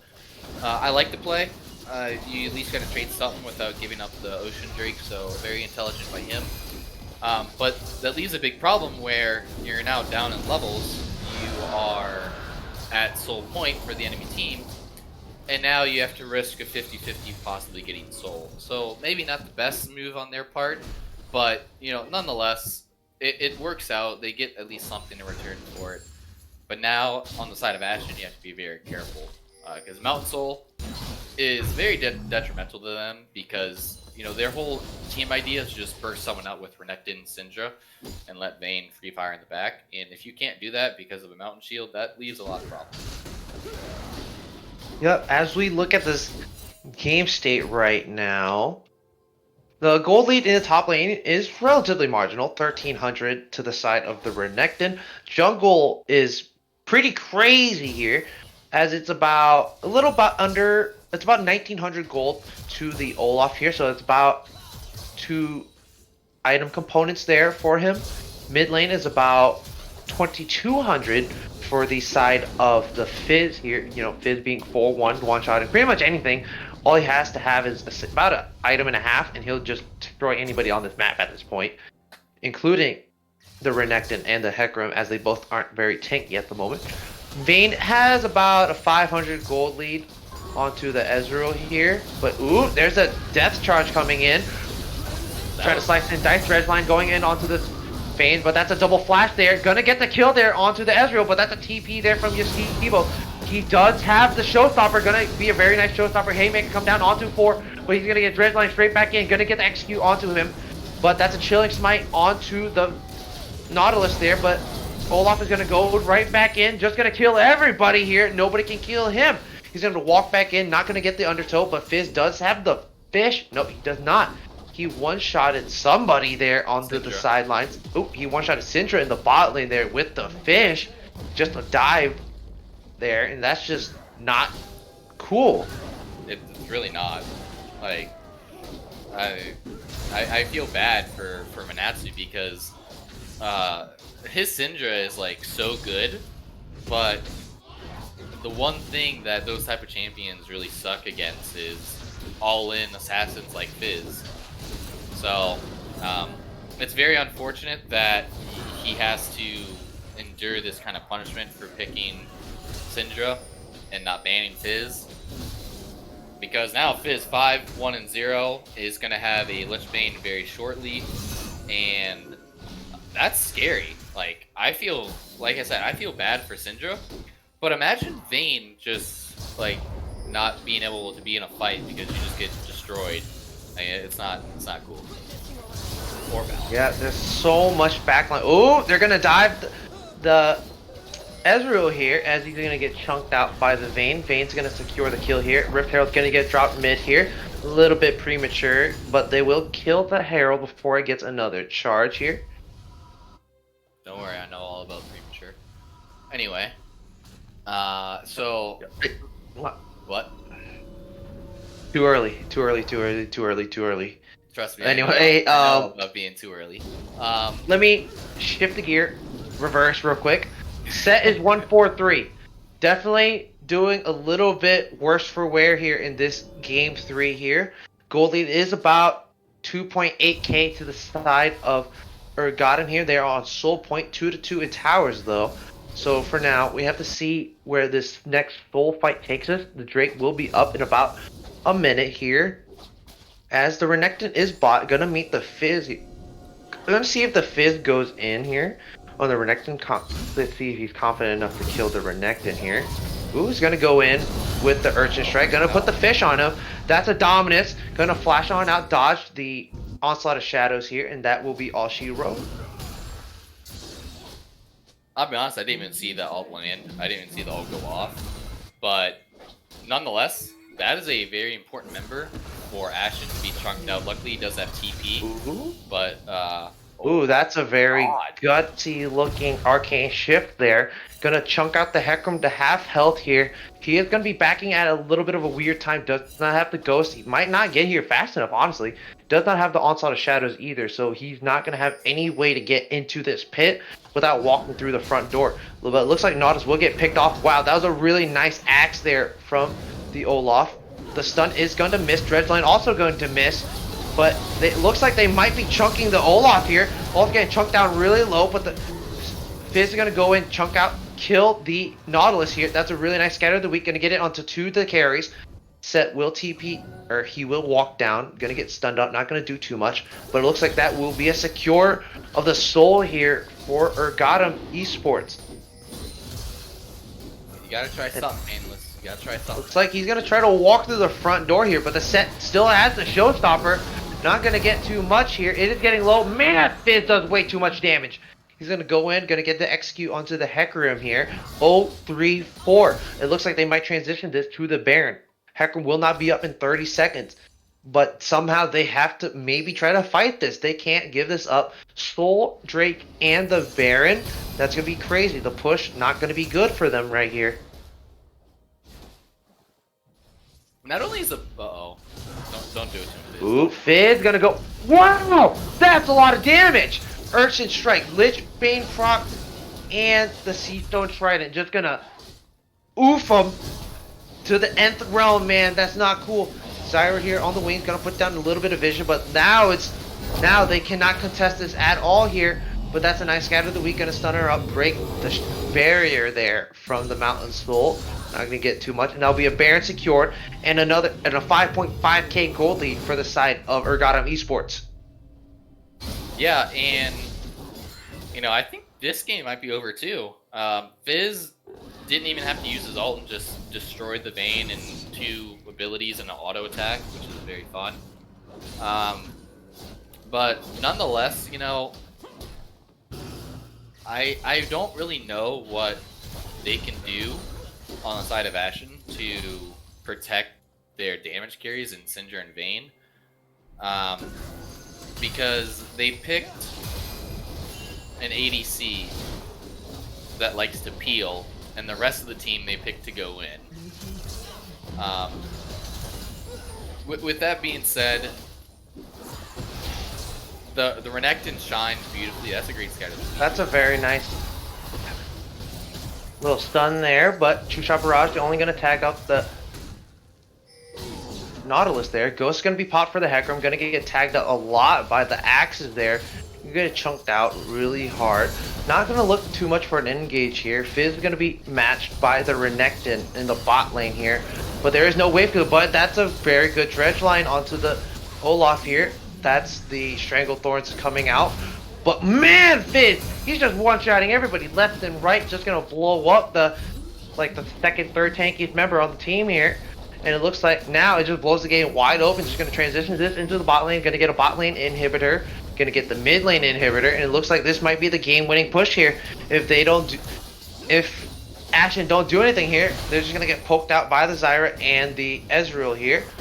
As the waves get pushed in. They're going to get the first Nexus Tower. They're going to get another Nexus Tower here for their troubles. They're going to have to try to do something here. All the ult. There's the dread. That's the death charge onto the Olaf here, and that will be game 3 of this best of 5 here between Ashen, Soulfire, and Urgottem Esports Evolved. Yeah, that was good to watch for a couple of reasons. One, we know that how do you pronounce his name? Top laner set. Yestibo. Yestibo, yeah. So now we know Yestibo is beatable. Okay, that's the first big thing. God can definitely bleed. Yes. His set was not quite on point. Renekton definitely got the better of him. But it was also good because now we know Pure Genesis can play more than just one assassin in Kassadin. So now Ashen has a very difficult decision to make. Do you ban the Fizz, ban the Kassadin, or leave one of them up? Or do you stick with the other bans that they've been doing, which is, what has it been? It's been Darius, Pantheon, and Wukong. So unfortunately. Which bans do you take out? Which bans do you put in? Because it's very obvious Pure Genesis knows how to assassinate people. I mean, Kassadin and Fizz, that's pretty top tier right there. And then you have other things to worry about too. You have Ezreal. I know he didn't play that big of a part, but he made sure the Vayne couldn't get super far ahead against him. They have the set to worry about. Granted, it didn't do well this game, but still is very good at holding it on its own. So there's a lot of difficult draft choices that Ashen has to make going into this next game. So it looks like we will not be having time to discuss that because I just got word that this will just be a best of 3 in that Urgottem has just taken the cake 2-1 as one of the players had to leave because, it is very, very late. It is almost 11 p.m. EST as that will be all that will be done tonight as Urgottem Esports Evolved will take the cake 2-1 against Ashen Soulfire here in this in-house little best of 3 at the time. But tomorrow we will be bringing to you another best of 5. Nope. Best of 3. Yep. Between Urgottem and versus Urgottem Prime at 8 p.m. EST tomorrow, same place, same time. Because I just said it. So for now, this will be Banana Bread XD and Bigblackrainbows about to sign off. But before we do that, Bigblackrainbows, do you have anything else you'd like to say to these really cool viewers that came to watch us tonight? Are we still doing the post-game interviews? No, because he left. Okay. All right. Well, outside of that, yeah, like Banana Bread said, there's more games tomorrow if you guys want to see more great stuff. And then after tomorrow, we have what people really came to see: 2 gold teams scrap it out and try to play as best they can. So there's a great fun week ahead of everyone. So come back, watch some gameplay, and try not to lose your minds. So I've got.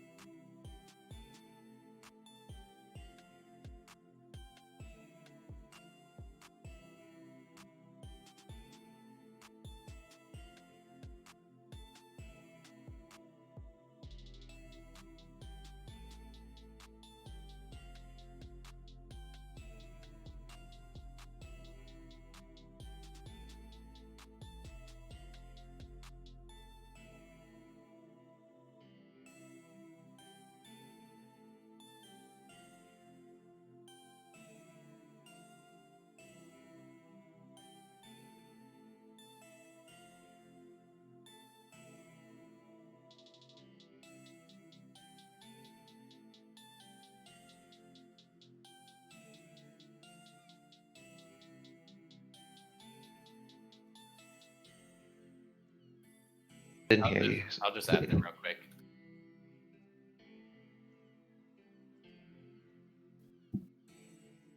Pablo, I didn't realize we were still gonna do it either.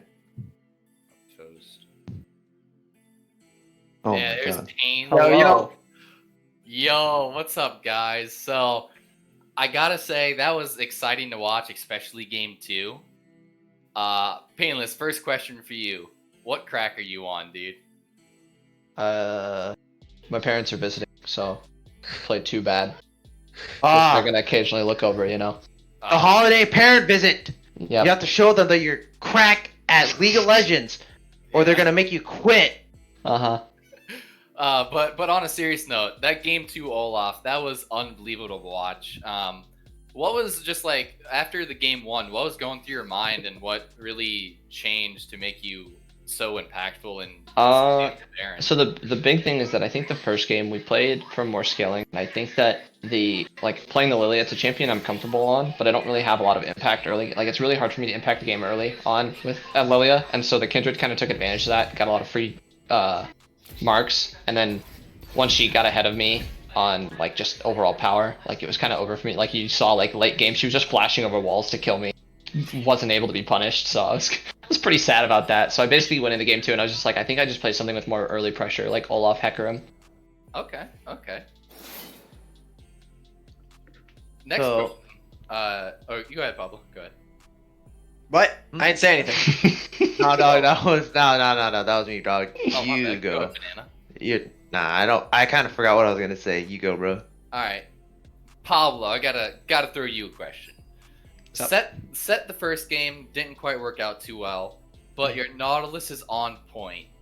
How are you so confident on that champion? Like, I don't get it. How? I mean, Simp can also attest that Champ's kind of brain dead, right? You just throw your hook out, you throw your auto, WE, and hopefully they're dead by then. If not, you have your hook up in 4 seconds because it's this 8-second cooldown at 5 ranks. But yeah, I mean, the Champ's just pretty easy. I picked Thresh into it, or did I pick Nautilus into it? I think I picked Nautilus into his Thresh, and it's just a winning matchup for Nautilus. It's some would argue skill matchup, but like we're both good at the game, so not just wins that. Okay. Yeah. Him on the 80 carry on Ezreal kind of just shit on us a little bit in the bot lane just because we couldn't actually make any plays, and he picked Zyra the 3rd game, which basically just told us like we're just doing nothing in lane, which is fine. I just wish I wasn't on Nautilus if that was the case. Yeah, you probably with something more enchanter, so to speak, right? But I mean then Olaf just runs me down, so I don't know what I would have played. I don't know. But yeah, I think it was fun all 3 games bot, even though we were only really impactful the 2nd game. But yeah. Okay. Question for you, Toast. So, How can you play Vayne? Like, how can you play such a disgusting champion, man? Oh, jeez. I love Vayne. Vayne's just older Kaisa. I Same know. now. But on a serious note, like you did pretty well all 3 games. The Vayne was definitely the most impactful, I'd say. Mhm. How I think or I remember you and Pablo playing together a long time, but have you guys synergy been a lot better lately and with the team, or is this something that you guys are just starting to figure out? Team-wise, I think we're still figuring it out, but I think me and Pablo just kind of think about the game pretty similarly. And I mean, we have differences, I suppose, but we're both pretty open with like talking to each other, so usually they get worked out pretty quickly, so we're just usually on the same wavelength. Nice. And it definitely shows you in gameplay. Like, there's been countless times that I can remember that you guys were both on the same page. I remember in the second game specifically, Thresh and Kaisu just came back to lane and you immediately went on them. And seeing, you know, bot laners so proficient and, like you said, thinking on the same wavelength is just so impressive. Banana, do you have any questions for them? Not really anything that I could think of on the top of my head, but definitely a really good series there. Y'all definitely gave us a banger to cast here tonight. But I do have one question. This is directed to all of you overall. How did y'all like feel in that like kind of like that mental boom after that game one? What did you change anything with like your mental besides gameplay that going into game two and beyond? Yeah, I told Ali to get the fuck off tanks because the man just pops off on carries, even if he runs on carries. You should calm down. That's fine. Anyway, definitely did a little bit of work there, but very congratulations to you guys and congratulations to Urgottem Esports Evolved here for winning this 2-1 here, and good job to y'all for giving us a rousing game to cast today. Yeah, appreciate it. Have a good night, y'all. Appreciate it. Thanks for having us. See you guys. Bye-bye.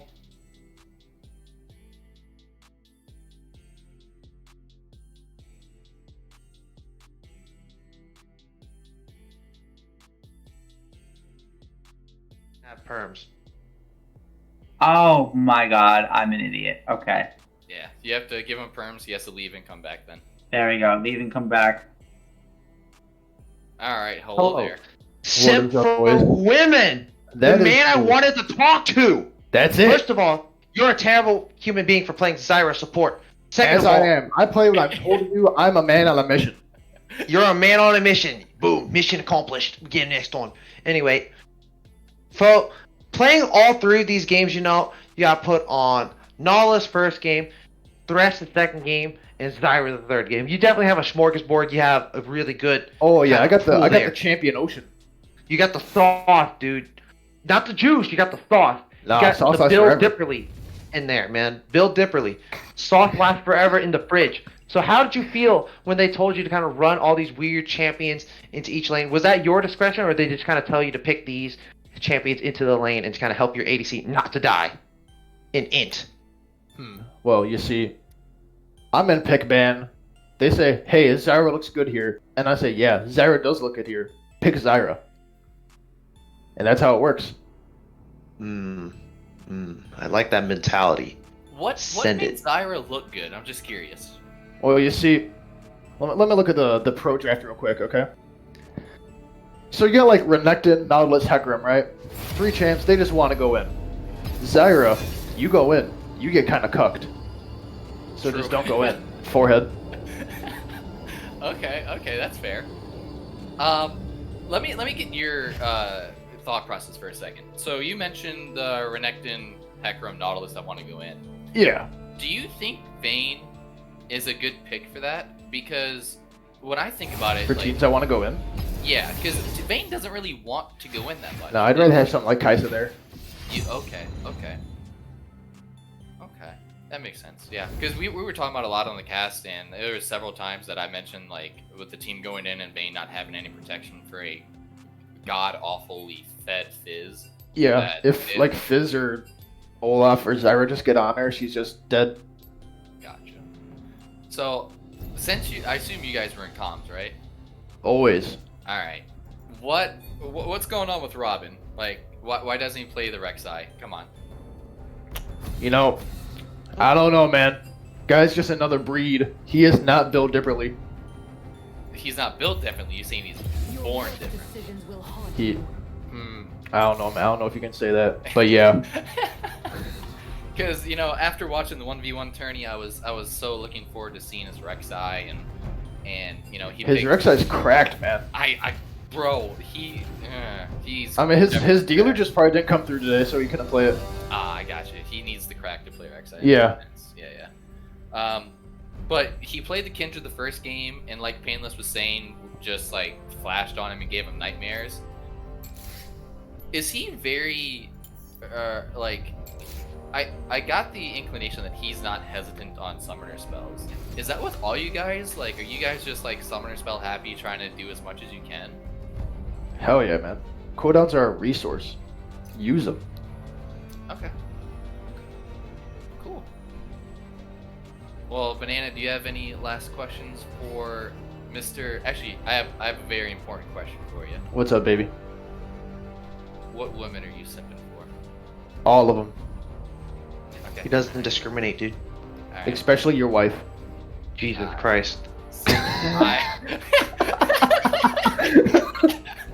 You see, I'm single, but my right hand's my wife, so you can simp for my right hand. It's fine. Hell yeah, dude. Bring her over. Yeah.